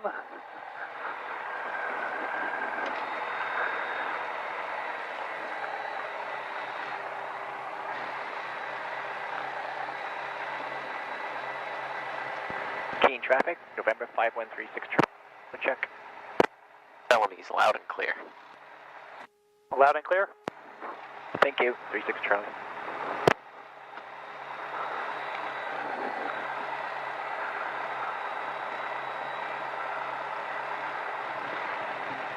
Now, like I said, the noise abatement here is if the winds are less than 8 knots to use runway 02. That being said, I had a student come up here on a check ride, and the winds were 6 knots, but straight down runway 20. Yeah. And he said, oh, because of the noise abatement, I'm going to taxi over to 02. And the examiner, this is a really good examiner, very fair, and really real life, based, said, look, at your level, do you feel comfortable taking off with a 6 to 7 knot tailwind? And he said, no. And he said, don't be afraid to go down there. Don't do it just because I'm here. Go. Don't be afraid to ignore the noise abatement and use it. He goes, kind of a stupid noise abatement. And, noise abatements, and he's right about this. It's not like you legally have to follow them. If we can, we're going to be a good neighbor, and we're going to. Sure. But to give you an example of that, it's safer for him to use that headwind, especially at the skill level he's at. If you were a pilot with 3,000 hours, okay, a 6-knot tailwind's probably not going to hurt you too bad, especially with a 7,000-foot-long runway. Right. And a Piper Cherokee. Now, on the other hand, like for an example out of Mansfield the other day, someone was coming in and entering on a downwind, straight in on the downwind, instead of a 45. And when I took off with my student, we went to go turn 290. It would have put us literally head on at each other. So it's situations like that where, okay, someone's going to hear a little airplane noise, but it's a lot quieter than if they heard a giant crash. Right. You know. I don't know if you ever saw it. There's a video on YouTube and floating around online on Facebook and stuff. A controller says to this one guy, like JetBlue or one of those airlines, you know, yeah, for noise abatement, I need you to turn right to this heading. And the pilot gets back and he goes, there's a noise abatement at 35,000 feet. And the controller goes, have you ever heard two Boeing 777s hitting each other? It's pretty loud. And so it was a little joke, but it was an actual ATC recording. Right. I don't know why he said noise abatement when they were at 35,000 feet or whatever, but... Huh. Okay. Fuel pump on. Mixture's rich. I'm going to give that's fine for that. Message is probably to switch. Oh, set course. I don't want to do that. So that's going to be, because you're on GPS mode, it's not going to go away. And see, this is on GPS. We're not using VOR. So if you want to get it to go away, just put 152 at the top of this. It doesn't really change anything. It's just as a reference for you. So when you look up, you know, see now the message just appeared. Okay. That's what that's telling you. All right. And let's see. I think that's everything we have. And our frequency's in there, so I think we're good to go. So we are going to take off 02, and we'll go from crosswind to downwind, and then we'll depart to the southeast. Sounds good to me. Okay. Keen traffic, Cherokee, 8831 November, departing runway 02. We'll be departing from the left downwind to the southeast. Keen.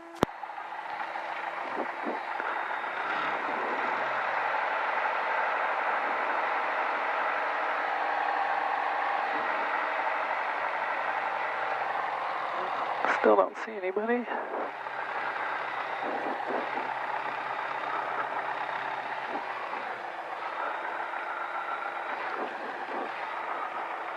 That's a nice big runway.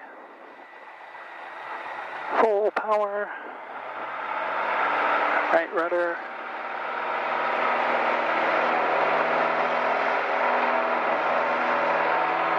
She wants to come up early.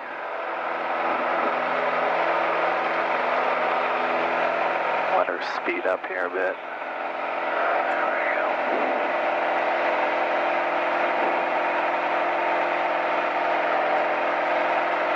This is a nice airport. Yeah. I love coming here in the summer and sitting outside on the patio. They've got some really nice burgers here. Huh. I always get it's called black and blue burger. Black and blue, I like it. Blue cheese and all that stuff on it. It's delicious.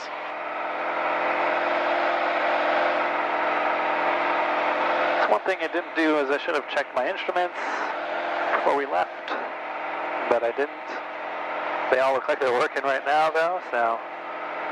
Yeah, and if you think about it, we just got the ASOS and set the altimeter and all that kind of stuff, so it probably hasn't changed too much. The one thing that you'd really want to look at is probably your heading indicator. Yeah. But we'll check that when we're straight and level again.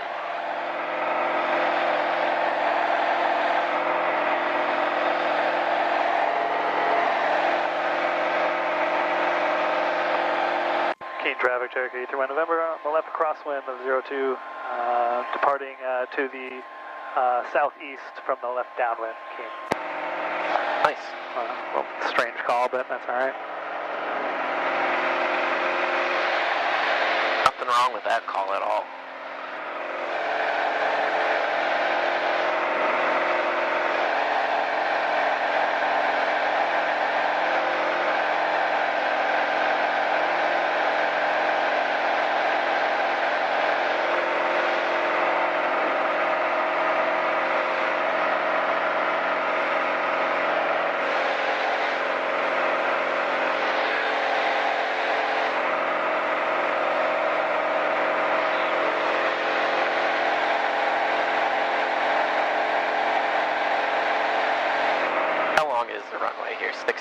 feet.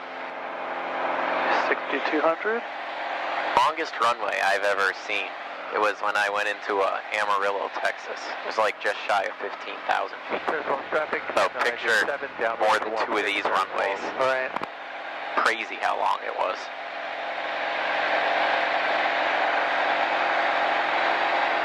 Get TPA and you're only halfway, 3/4 down the runway. Get up and then land. Seriously. Man, we got up so quick. Actually, that's not true, probably. Oh, you're up at 3,000. Yeah. We got that nice low density altitude.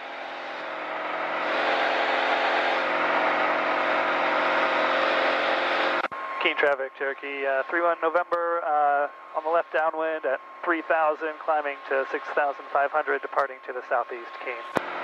Zona 22.7. Yep.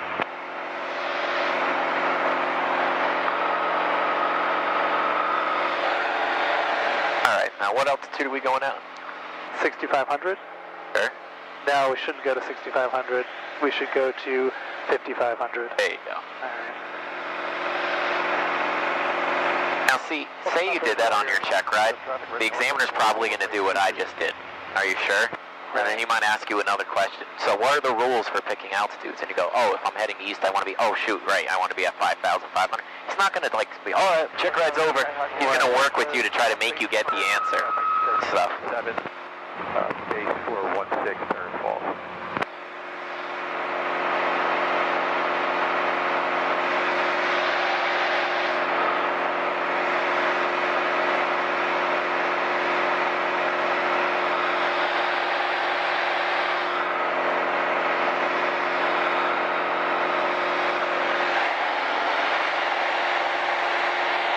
Alright.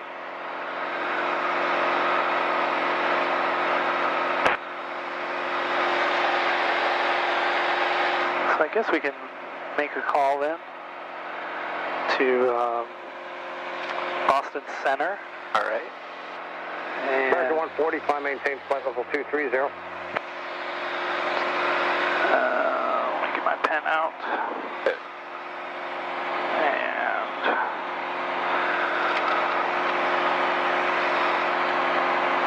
Need a blank piece of paper next time. Yeah, little notepads and stuff are nice. Yeah.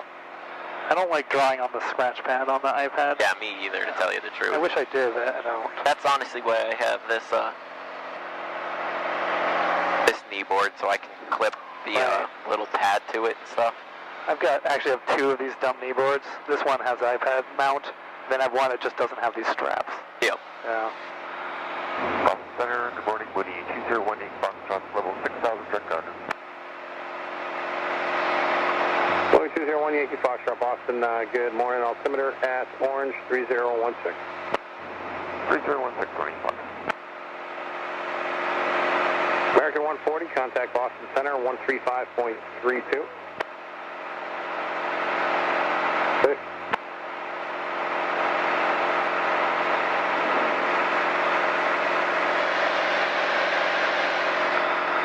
Boston Center, Cherokee 8831 November with VFR request.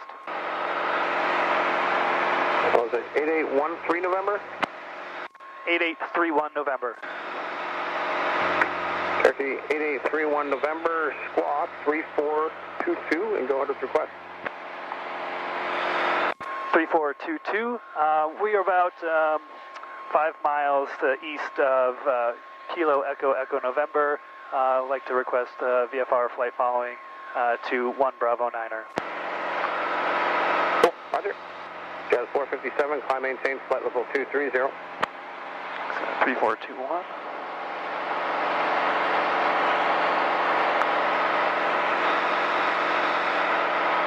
No one's asked us to ident.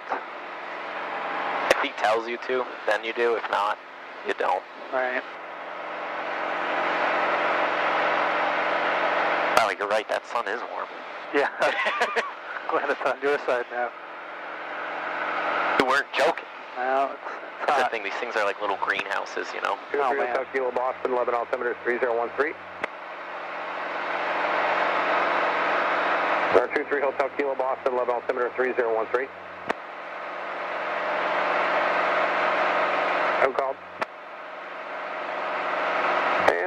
November, you got radar contact, but reset transponder, your radar contact about 5 east of Keene, VOR out of 5,400. Reset transponder, squawk 3422, 3422. Squawk 3422, 8831 November. Hey, not a big deal when you make a little mistake. Yeah. I knew you were putting it in wrong. I just wanted you to see what would happen. Why did oh, this was probably on the way up and stupid. Oh well. I think it's just might not have been able to read your own handwriting. I have the same problem a lot of the time. On 43603, contact Boston. Or if you write it down quick and it looks like a 1 instead of a 2 or something. Right. Or if you just misheard him and heard a 1, not a big deal either. If you make a little mistake like that, he's going to fix it for you. I've had days where I'm going back to Mansfield and they're like, all right, going to Marshfield, right? I'm like, no, Mansfield, 1 Bravo 9er. Right. Oh, found that point. Bands 528 pop, squawk 7330. All right. So I have us going a little bit faster on the way back. Pop, where you, Makes sense. Where's your location? Where are you heading to? Typically we get a nice little tailwind on the way back. Jazz 457, contact Boston Center 128.32.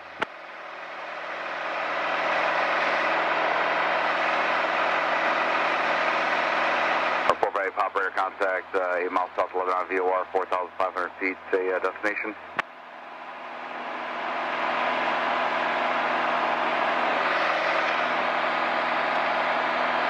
Pop, thank you. I had more time today. I wish I did. I would purposely start diverting us around and make this take 3 hours so we could get you going on your solos because you're doing fantastic. That is 7131 Boston Center to Manchester, altimeter 3015. 3015. Well, what we can do for your next cross country. We got to get 3 hours together before your solo. Yeah. 4.4. Is we'll shoot down to Groton, Connecticut, and back. It's like a little over 50 miles, and then what we can do is we can just kind of go in, hit a touch and go, come back, finish up your cross country time for you, and get you on your way with your solos. So what do I have to do for solos? Is it go to like 3 different airports? So you're going to do 2 of them, okay. Because you need 5 hours. So your first one's probably going to be to Keene and back.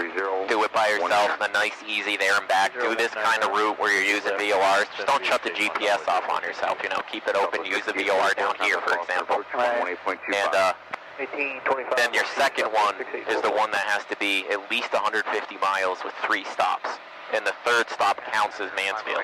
So literally, you can go to like Keene and Orange and back, and that counts. Or like if you want to go somewhere else, like Turner's Falls, and then like or Orange, and then like Wyndham and Connecticut and back. That's fine. Okay. What I tell everyone to do is just like we did today. Take your time with the flight, make it nice and relaxed and easy.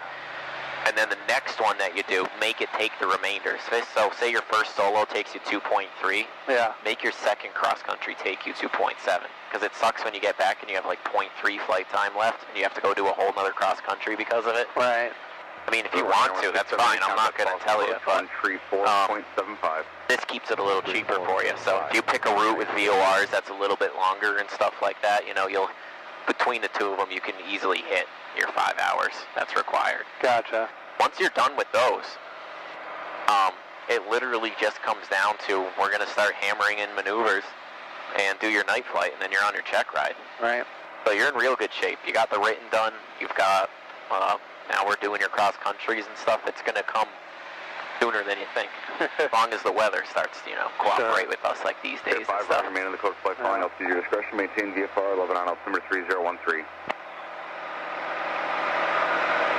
Have you given any thought to what you're doing after private? Like if you're going to be looking to, get a partnership or buy a plane or anything along those lines? Or I mean, I'm probably not going to buy a plane. So I was going to probably talk to you and talk to other people to see what they recommend doing.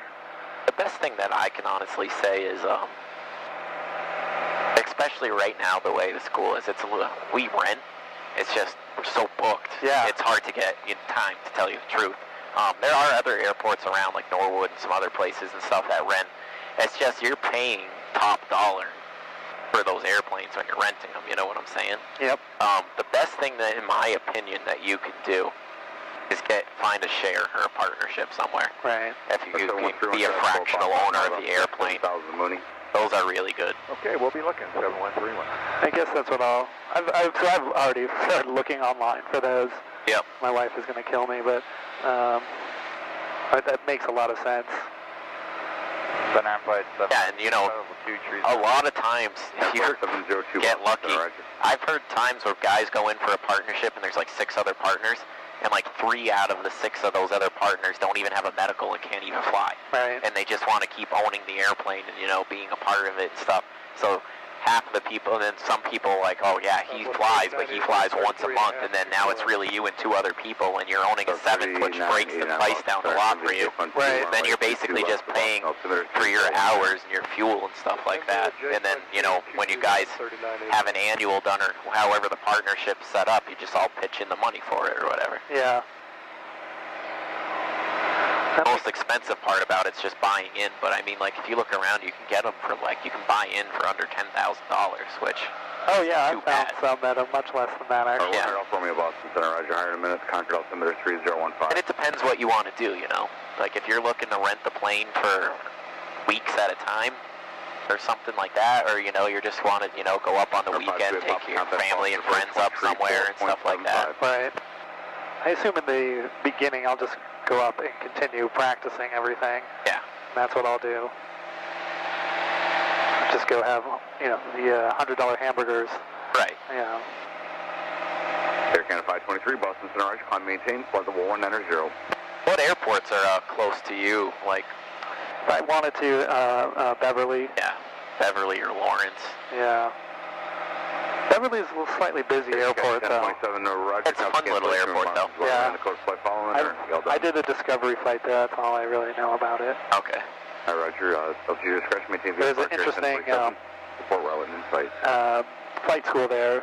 They're like trying to be like super buddy, I thought. Like I got there to do a discovery, and they're like, sit down, and then like fed me like steak and what? I was like, all right, I don't. This is weird. They're like, we just want people to come here and hang out, you know, all the time in their free time. I was like, no, it's not what I want to do. A little over the top. It was too much for me. Like I think there's a cult happening here that I don't want to be a part of. That's funny. They're super friendly, but it's just like, all right. Our 7131 additional traffic, you're 12 to 1 o'clock, about 4 miles southeastbound, 5,600 VFR Cherokee. Okay, 131. Our 883 November, traffic 10 o'clock, 4 miles southwestbound, 6,000 Bonanza. All right, this is 8831 November. We'll keep an eye out for that traffic. Yeah, flight 702. If you heard, he said he was talking to the Bonanza and said there's a Cherokee traffic at 5,500, and that's when you kind of perk up. You know he's going to probably talk to you next to give you that same traffic. So he said 10 o'clock. He said at 5,000 or 6,000. Should have listened. I'm picking up your stuff on here, which is hilarious. Yeah, that's good. I don't even see him on here.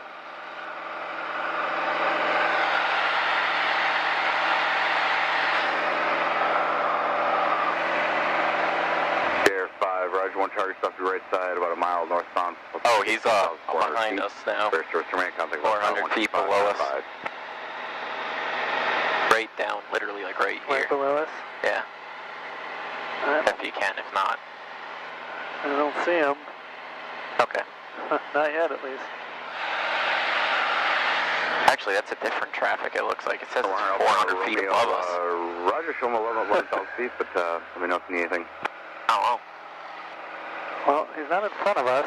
Well, that's good. 100 Alpha Romeo, you can clear to Burlington, climb, maintain. And the thing is, he might not have ADSB out. This is only picking up traffic with ADSB out. 201 Yankee Fox, contact Bradley approach, 119.0.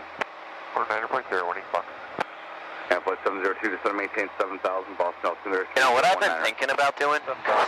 The cruisers have ADSB in and out already. Right. I'm thinking about taking my Merlin and just like strapping it to the window here and putting it in and just leaving it here for everyone to use. Yeah.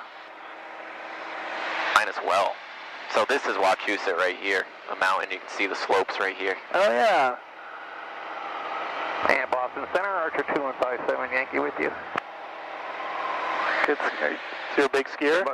I I used to be really big into snowboarding. Okay. And then life. Air 284, Yeah, I hear you. Roger, copy cancellation, radar services, terminated, contact tower 12595. Last winter I went up and I hadn't gone in like a couple of years with my sister and her boyfriend. It felt good to get back out there, and the next day I woke up and I was like, oh my God. Yeah. Using, like, you know, you're not using a lot of those muscles, squatted down and twisting constantly and stuff. I felt it the next day. And I was like, holy crap. I was with some friends once. We were in Argentina. Yep. We drove to the Andes to ski. Yep. And I guess it was so high, I don't know what happened, but like, I think I sunburned my eyes. I woke up in the middle of the night, like, couldn't see, like, I thought it was... You can get windburn, too, on them and stuff. It dries you out. It was the worst feeling ever.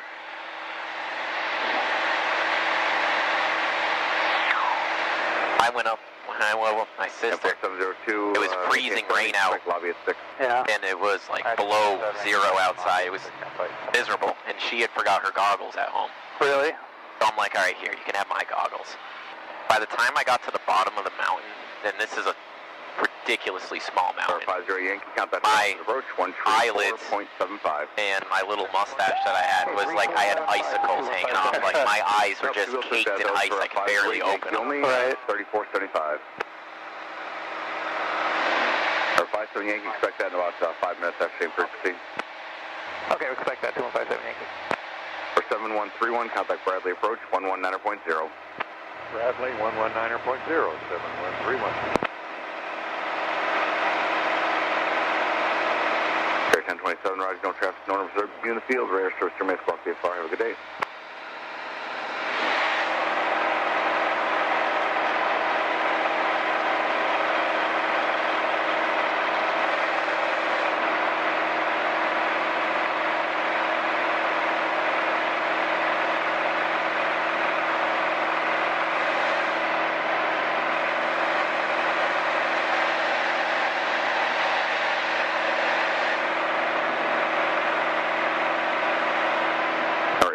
November, contact Boston approach 124.4. 24.4, 8831 November.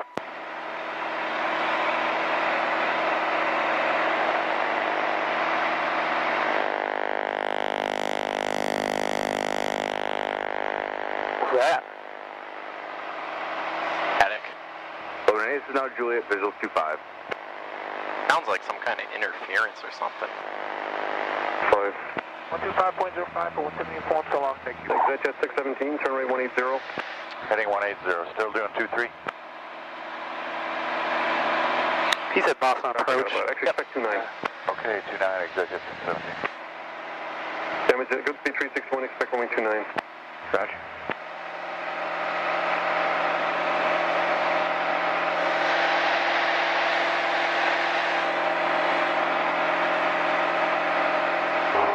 Boston approach, Cessna 20810, 3,000 feet, direct Lawrence.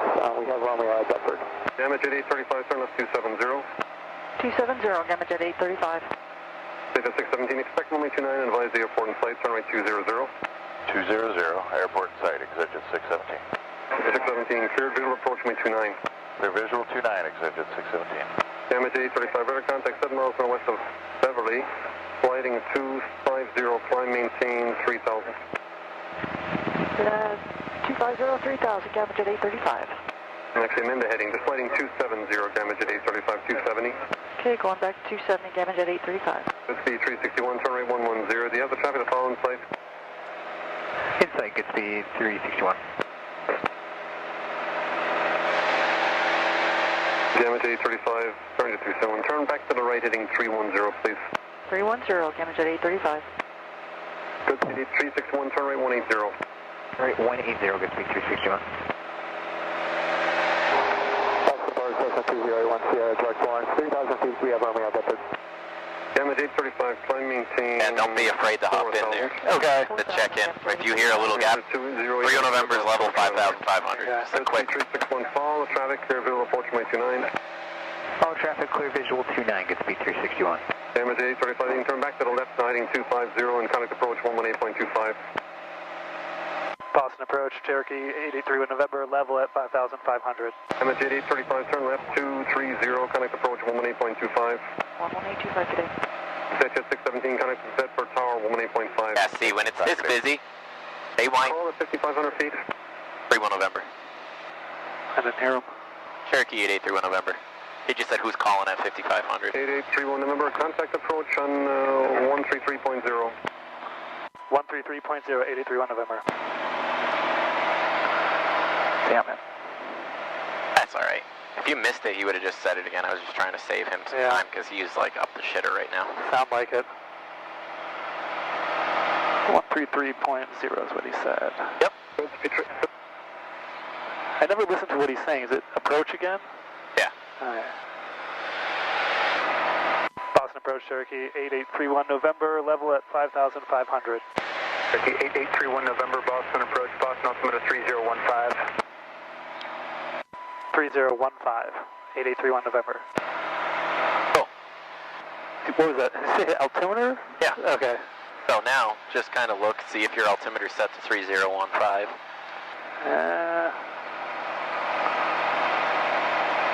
I'd say right about there it is. Cool. Now here's a little trick. This isn't like the textbook way to do this. Yeah. You ever forget, like, who was that? Was that approach? Was that Bradley? Was that Boston? Right. Just call up Cherokee 8831 November's level at 5,500, and they're going to respond back to you. Cherokee 0 number, this is Boston approach. Roger, the local altimeter setting is, then you'll know who it is. You know what I'm saying? I've done this before where I'm like, shoot, who am I talking to? Right. And then I'll just call up and be like, hey, Cherokee 8831 November's level, you know, it's not the right thing to do, but then you'll know who you're talking to.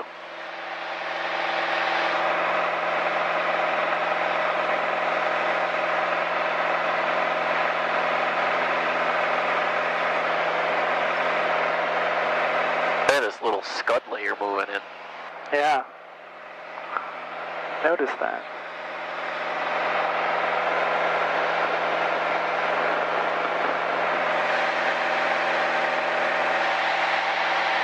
Always VFR up here. That's right. That's the joke with IFR. You get high enough, it's always VFR. Always VFR. Departure, JetBlue 873 with you out of 1.2, 5,000, Bruin 5. Blue 873, Boston departure, radar contact, climb, maintain 14,000, don't exceed this normal speed, maintain 14,000. Make a good time. JetBlue 873. JetBlue 2893, connect approach 120.6 today. 120.60, JetBlue 2893 today.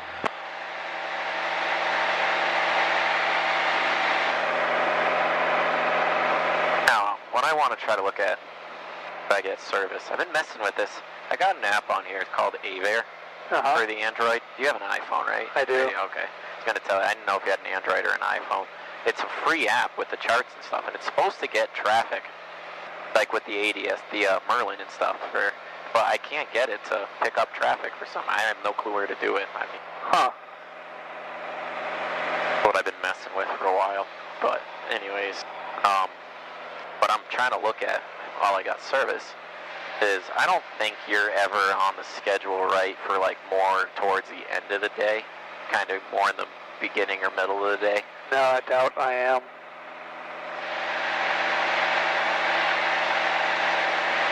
Boston departure, SkyWest 3873, 2,000, climbing 5,000. That was 3873, Boston departure, radar contact, climb, maintain 14,000. Climb, maintain 14,000, SkyWest 3873. JetBlue 873, connect approach 120.6. 5.6, JetBlue 873, good day. Boston, damage at 835 is passing 10.2 for 12,000, 250 on the heading. Damage at 835, Boston approach radar.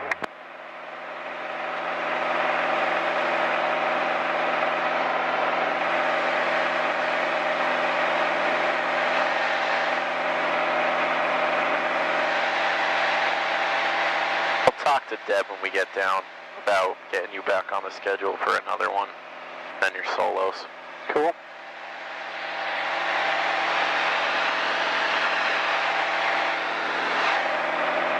I don't know if, are you free at all during the week by any chance or no? It's really hard. Yeah. to get to Mansfield for me. No, trust me, I know what you mean. Yeah. Skywest 3873, connect approach 120.6 today. 20.6, good day, Skywest 3873. I mean, I could probably, if I left my job, I can leave at 3. I could get to Mansfield. I don't know how long it would take from Medford, but Yeah. it would take a while, I feel like. Yeah, with the Pike traffic. Yeah. Morning, Boston, Saratoga 236 Tango Tango, 2,400, climbing with requested Bravo clearance to 4,500. We're 236 Tango Tango, Boston approach. So here's a question for you. Say we're on with flight following. Course, climb maintain 4,000. Say we were on with TF Green, Providence approach. Say we were at 3,000 feet and we were going to go through their airspace. Are we allowed to do that? Maintain 1-2,000. We're on with Providence approach. Can we go through their Charlie? Not without Clear clearance. Boston Center Oh, we can. 133.42. We can? As long as we have two-way radio communication. We've already established that. Yep. So if that's already established, then yes. I see. Now what about the Bravo? Like we're on with Boston approach right now. Can we go? Bravo, you'd have to tell you to get in. Yeah. You can go in there. Bravo, we always need the clearance for it. 205, Roger, and at some point, I'd like to request a descent to the Bravo, direct Plymouth.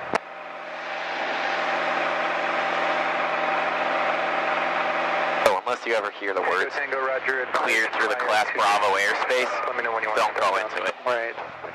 The other thing is too, I mean technically they wouldn't know, but you need an endorsement to fly as a student pilot. Like I said, I mean, are they really going to know you're a student? No. But so if they ever tell you like, oh, like I've had a student before that told me like, you know, when they came up here, they were just like, oh yeah, by the way, you're cleared through the Bravo, and you could technically, if anything happened, you can get in a lot of trouble for it because you know you're not endorsed. So the best thing you can do that my student did too is he just an unable student pilot.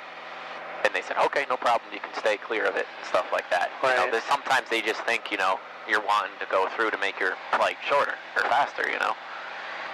I feel like I never want to go through the Bravo. Oh, it's not bad at all. We're gonna do it for your night flight. Okay. I mean, this is usually what happens. They'll say, all right, 3 on November, fly a heading of 020 and maintain 5,500, and you do that. And then they'll say, okay, now proceed direct on course.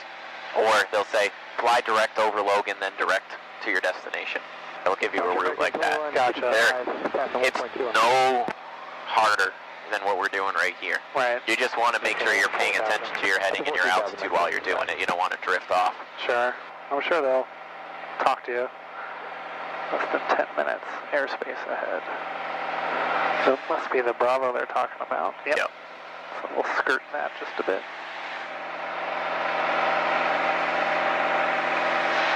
That's a pretty solid layer of clouds moving. Yeah.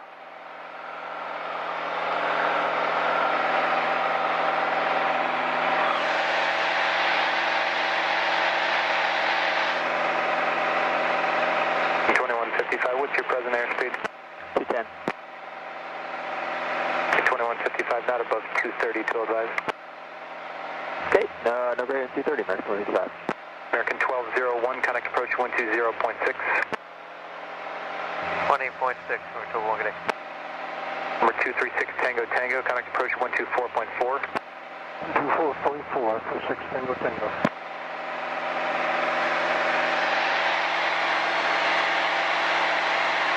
Good morning, JetBlue 451 passing 1,000, 5,000. JetBlue 451 Boston departure, radar contact, climb and maintain 14,000. Climb and maintain 14,000, JetBlue 451.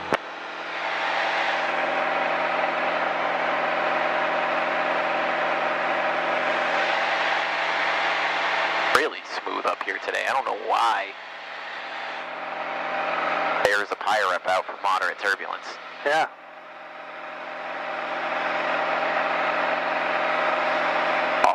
This is crazy smooth. This is really nice.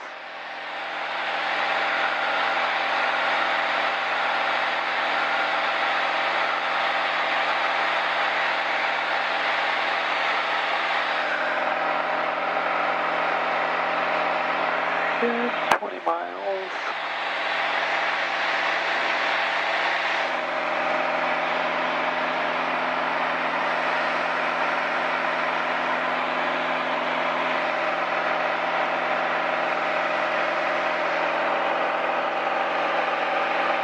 Blue 451, contact approach 120.6. 120.6, get to 451 call.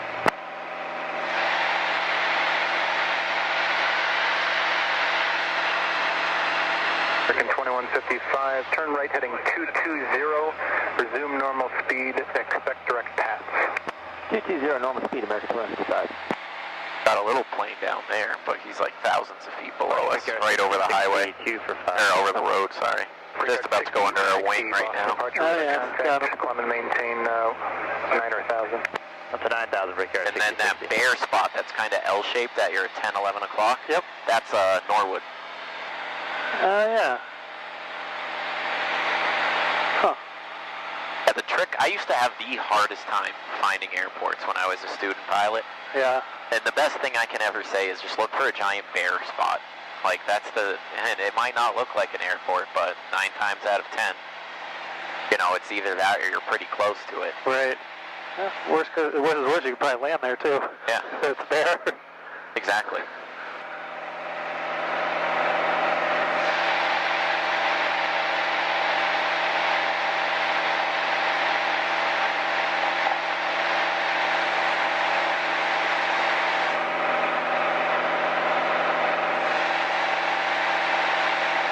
American 2155, proceed direct paths. Direct back, American 2155.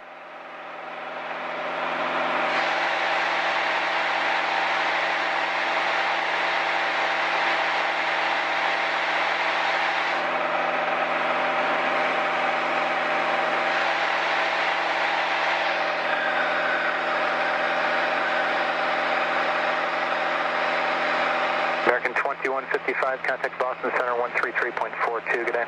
At 33.2, American 2155, good day. Norwood just to the left, or Norwood, Mansfield just to the left of that. The reservoirs are right there. Perfect. So now just let approach know that you have the field in sight. Okay. Boston approach, Cherokee 8831 November. We have Mansfield in sight. Number 8831 November, Roger, you ready to switch over to advisory then? That's correct, we'll switch over. 8831 November. Okay, 8831 November, radar service terminated, Squawk VFR, frequency change approved, good day. Squawk VFR, thank you very much. 8831 November. Little trick too is, if you ever hit this button, Oh, VFR. it'll hit it for you. 60, 60, climb and maintain 1. I meant to show you that before. 1440, Brickyard, 60, 60. Now sometimes when you tell them I have the field in sight, you'll hear them say, I want you to stay with me, I'm working some traffic through the area. And then you just do that, and when you get closer, then they'll hand you off. Right.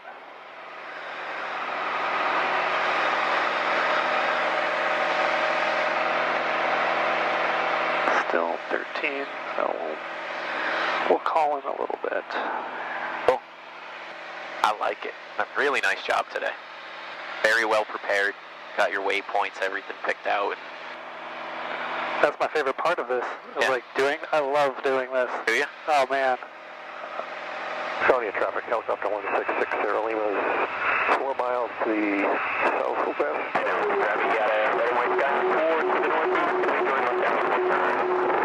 I like it.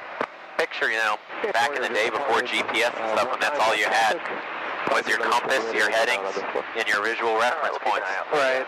I don't know if I'd like that, but No. Traffic helicopter 27 November goes See, about 5.5 to one good habit try to get into to remember to do back. See how much that drifted? yeah. Wow. Oops. Let's go here.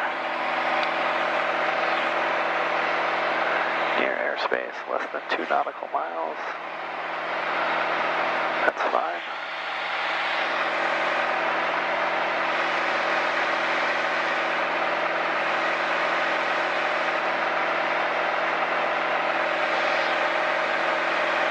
For your left downwind, for stimulated engine out 19 Ellington.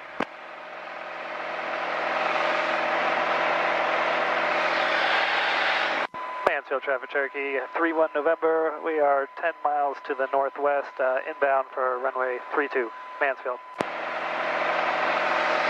Today's a clear 24. Plymouth traffic, Skyhawk 1, Sierra Papa is 10 miles to the west. Lines are crosswind, 2 fall, Plymouth.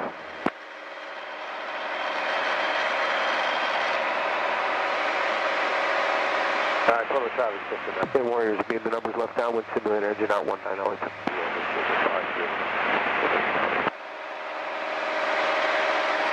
Yeah, this job doesn't seem to get old. No, I can see that. I love doing this.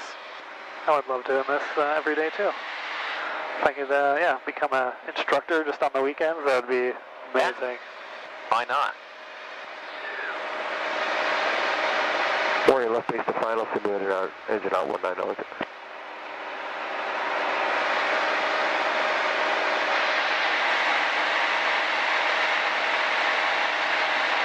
Growing up, I'm sure you heard the same thing growing up. People always tell you, find a job that you love and you won't work a day in your life. You right. Go to work. Hey, find a job that you can go to work with a smile on your face every day. This is it for me right here. Kind of hard not to like this. No, this is great.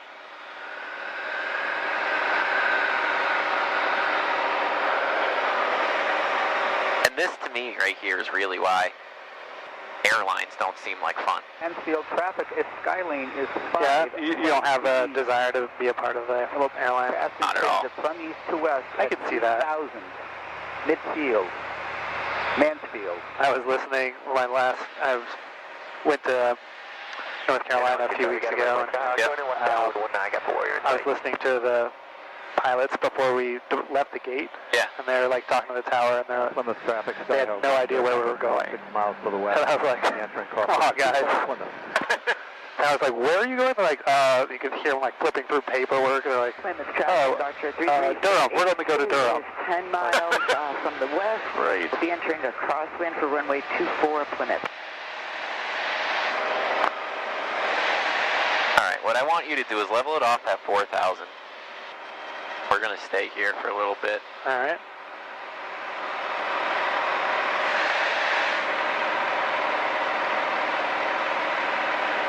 The guy that called, he's going to be crossing over the airport, and he's coming kind of on with us. So if we stay here at 4,000, we'll stay above him for the time being.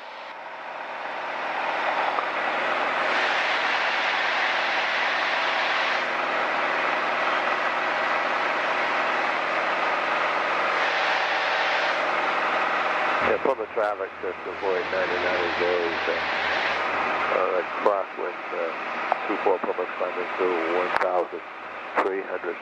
We're going to be climbing above the airport at 2,500 to depart to the west-northwest of Plymouth. Should be right off our left wing. Might need to put it down a little to see him. But he should be somewhere right over the city of Mansfield, which is right underneath our left wing right here. Pull it down again. I mean, it might be a little harder to spot him. He'll look like a little white dot, streaking across. Yeah, I don't see him. Mansfield traffic. Transiting Skylane is now over the field from east to west at 3,000 Mansfield. Oh, that's a different guy. He's not even talking. There's two people. One's over the airport, and the other is just over off the departure end of 32. So we should see him coming up near 495. If you keep looking at 495, we should see that other traffic start to come in across it.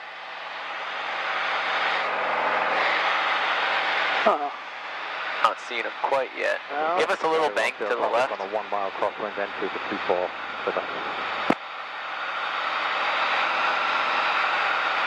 A lot of planes fly out of Norwood, and they're not on the CTAF a lot.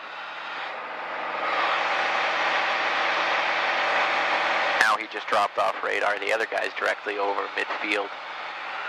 So, not entirely sure, but let's give this a shot. I knew we weren't going to get through the day. Yeah.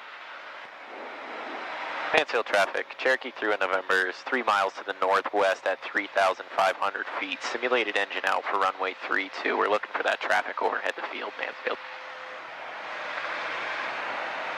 Plymouth traffic, Skyhawk 10 Papa's entering crosswind 24 Plymouth. Alright, carb heat's on, okay. And I'm not going to say anything this time. I'm going to let you do what you think you need to.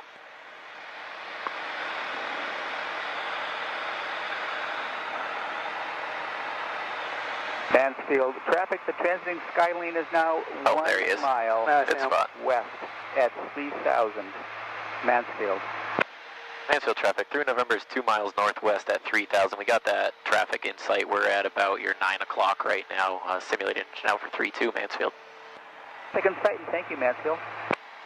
You guys have a good flight. The runway traffic, Skyhawk 1 Sierra Papa, turning downwind, 24 Plymouth.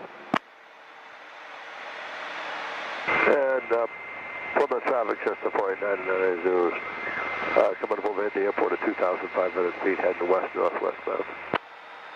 Plymouth traffic, Gardner 33482 is 3 miles out. These are what I do for fun when I come up by myself. I'm like, oh, I'm 6 miles away at 6,000 feet. All right, let me pull the power and see if I can slide it all the way in. I think we might have enough to really do this like a normal traffic pattern. We'll see here. Whatever you think you need. I'm letting you try it on out. Remember, if you don't like it, you do have the throttle. It's obviously simulated. Mansfield traffic through November's on the left downwind now at 2,000 feet. Simulated engine out for runway 32 Mansfield. Sorry, don't mean to restrict you there. 1 Sierra Papa, left base, 24 full stop, Plymouth. Getting a little wind now. Ellington traffic, helicopter 27 November Echo is 4.5 to the northeast inbound, 1,300 Ellington.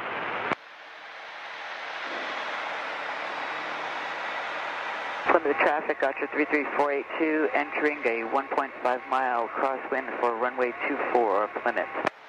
Sounded like they had an ELT going off. Really?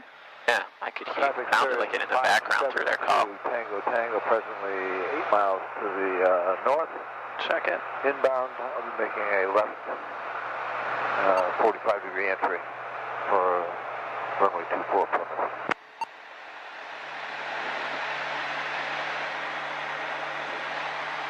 Mansfield traffic through November's on a base to final 3-2 simulated engine out at 1,300 feet Mansfield. This line 22 Sierra today. Plymouth traffic, Skyhawk 1 Sierra Papa, final 24 full stop, Plymouth. Ready?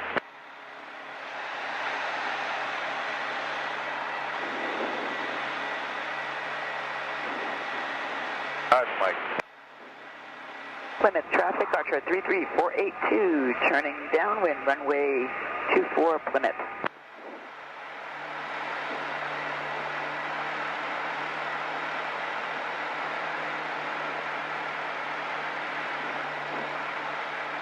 Well, here's a question. What would you do in this situation? I think we should probably go around. Now, what would you do in real life? Your engine's out. What I'm doing right now, I guess. That, or don't be afraid, like, you know, if you ever needed to sneak over the trees, land on the grass, whatever, you know. Right. So go ahead. We'll do a go around. That's probably the safe thing for us to do here. You probably, honestly, could have just barely squeaked it in at the end of the runway. You know what? I didn't put in any flaps, so that was stupid. Oh, not really. A lot of times with engine outs, I do the same thing until I'm over the runway and then bring them in, so you have the same sync rate the whole time. Right. Well, I knew I was going to make it, and I still didn't put the flaps in. Yeah. That was the problem. Well, that's why it's called practice. So when it happens for real, you make your target. All right, go ahead. Call that we're, Here, let's do this. Say you're departing to the northwest. I got you, 3348. Mansfield traffic, Cherokee 3 on November, departing runway 32 to the northwest, Mansfield. Climb back up to 3,000 feet, turn around, try her again. Alright. We got plenty of time. We got another half hour, so. Alright. As long as you don't mind. I don't mind. Alright. Good practice, and the field's dead right now, so take advantage of it. 572 Tango Tango. Presently 1. I mean, we got 4 hours on the flight plan, so. Right. Not like we got to rush to get that closed. Actually, if you want to do this, switch over to 22.5 right now. 3342, final runway 24 Plymouth, full stop.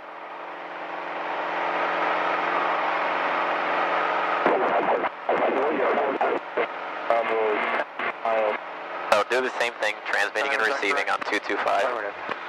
And there's a good port. Yep, and then when they get back, say you're about 2 miles to the north, or Just tell them you're back at Mansfield and you want to close your flight plan. As of 1630 Zulu, pilot reports always requested. At this time, I have no air mets immediately along that flight path.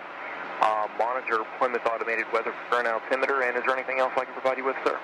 Yes, sir, 99. You just wanted to confirm, you get the flight plan activated from Papa Yankee Mike to Oscar Romeo Hotel. November 9990, roger, that is correct. VFR flight plan activated from Plymouth to Worcester. All right, sounds good. 9990, thanks, sir. Bridgeport Radio, Cherokee 8831, November. Cherokee 8831, November, Bridgeport Radio, go ahead. Yeah, we're about 2 miles from Mansfield and want to close our flight plan.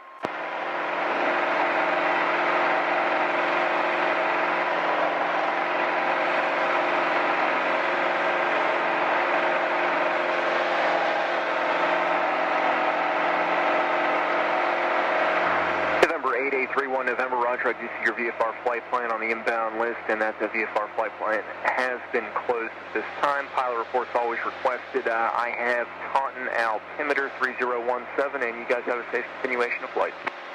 3017, thanks so much. 83 on November. Alright, keep climbing her up, level her off at 3000, head a little more toward the northwest-ish. What we're going to do is kind of go like towards that pond right there, for example. Or there's somebody else in the pattern, we're just going to give them a little bit more time. We'll switch back to 23. Traffic, Dakota 6913 Sierra is downwind 32 Mansfield. There he is. Plymouth traffic, helicopter 150 Foxtrot entering the left downwind for runway 24 Plymouth. Alright, you can keep us climbing if you want. Bring it up to like 3,500.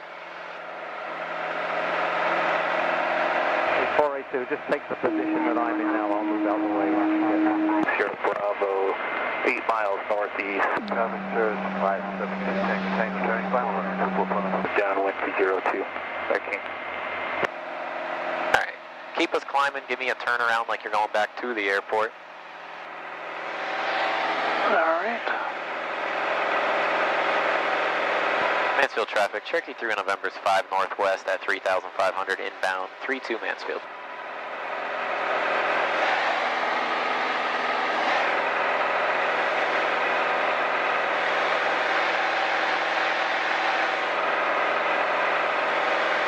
Good wind. 26 Laconia, full stop.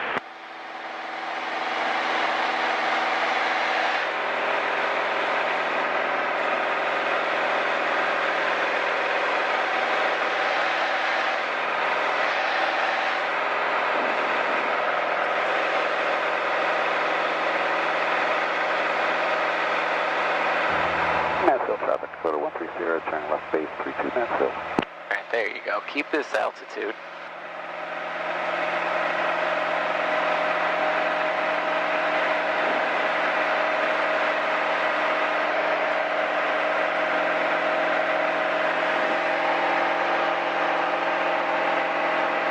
Alright, let's try it from here. Mansfield traffic, Cherokee 3 November is now 3 miles to the west at 3,500. Simulated engine out for 3-2. We'll keep an eye out for that Dakota traffic, Mansfield. Plymouth traffic, helicopter 150 on Foxtrot, turning left base, left side of runway 24. So the trick with these is keep looking at your aiming point. Get this thing trimmed out for best glide, and just feel the sink rate. Keep looking back at those numbers or where you want to land. Final, 32 minutes. And it's better to be a little too close and a little too high. And if we're too high, start putting the flaps in, slipping it, S-turns, 360s, whatever you need to do. Right. Mansfield traffic, Cessna 8 Bravo Alpha is about a 8 mile 45 for 32 Mansfield.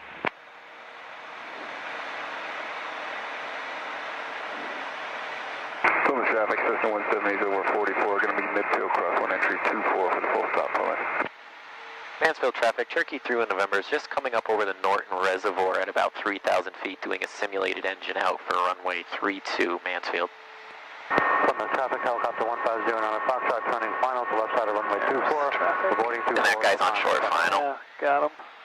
And Dakota traffic on final, 3 November has you in sight, Mansfield. For the 45 for 24 Plymouth.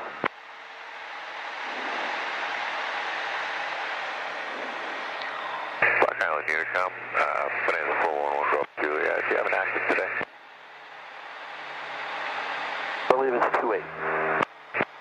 411 Golf Juliet, we are 6 miles to the west, being downwind for 28. Where's our engine okay at Mansfield? We're beam the numbers for 3-2 at about 2,000 feet. Great. It's Cessna. We're on a 4-mile 45 for 3-2. Okay, we'll keep it a little tighter for you. Nope, you do what you got to do. We'll look for you. All right, appreciate it. Islander, New England 310 northwest, 1,000. Good, so just do what you want. 28 Block Island. Mansfield traffic, Coda 913 Sierra is clear of 32 Mansfield.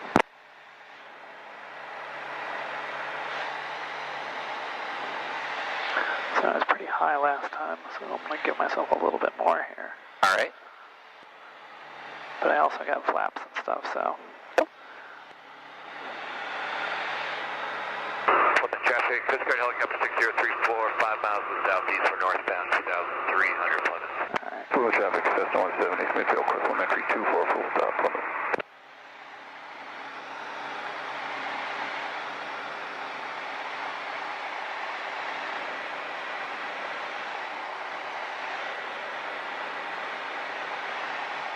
Mansfield traffic, Cherokee through in November. It's on a high left base to final for runway 32, about 1,300 feet, simulated engine out Mansfield.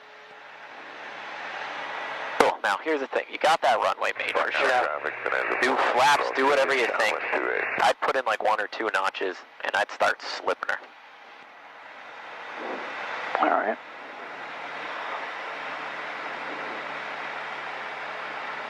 Mansfield traffic, it's Cessna 8 Bravo Alpha. We're over the Comcast in the downwind. We're going to widen it out a little for that simulated engine out Mansfield. We're coming up on about a short final now for 3-2 at 800 feet. You should have plenty of room. We got you in sight. Yep, we got you. Yeah, Plymouth traffic, 4 about 5 shots, 3 mile 45, 24 Plymouth.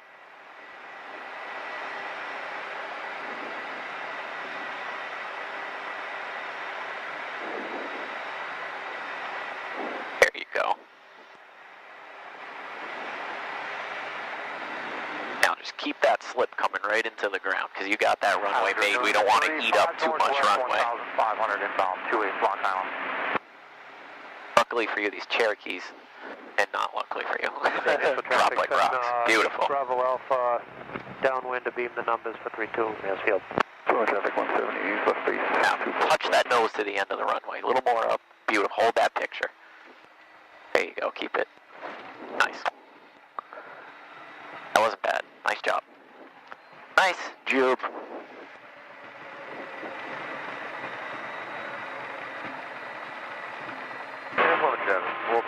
Get on it. And Plymouth traffic, Warrior 296, about 5 miles to the west, going to be entering the 45, left downwind 24 Plymouth. Mansfield traffic, Cherokee through in November, clear of all runways. Taxiing back to the pumps, Mansfield. Nice job. Very nice job. Cessna's on base 3-2 at Mansfield.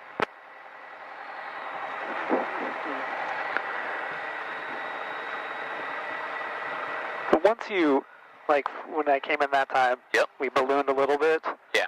That's where you would normally add power to fix it. There's nothing else you can do, really. Well, yeah, besides add power. Right. And then let the nose forward slowly and then walk it back out, right. But if we're engine out, Right. Cessna 8 Bravo Alpha final 3-2. And I knew it wasn't going to be really rough or anything, and that one wasn't bad at all, which is Right. why I just let you do it, you know? sure. Because picture like you really did have an engine out. You're not going to be able to, oh, let me smooth it out here a little, you know? Well, yeah, that's why, I mean, I knew I should add power, but I'm not going to do it. That's fine. Yeah, Plymouth traffic, 4 about 5 Should have called that, base, but- 24 Plymouth, full stop.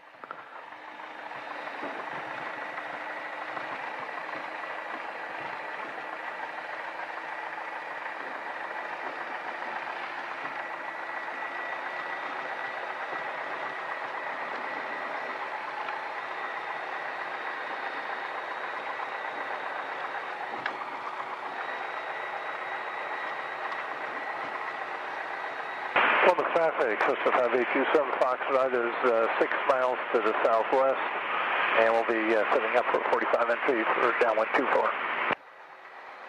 And Plymouth traffic, Warrior 96 for Bravo, 4 miles southwest, going to be in for They fixed this? left down 124. This side now? Mansfield. No, they called it back out. Oh, They did for about a day, and then it broke again. You're looking for a 45 entry to the left downwind, runway 32 Mansfield.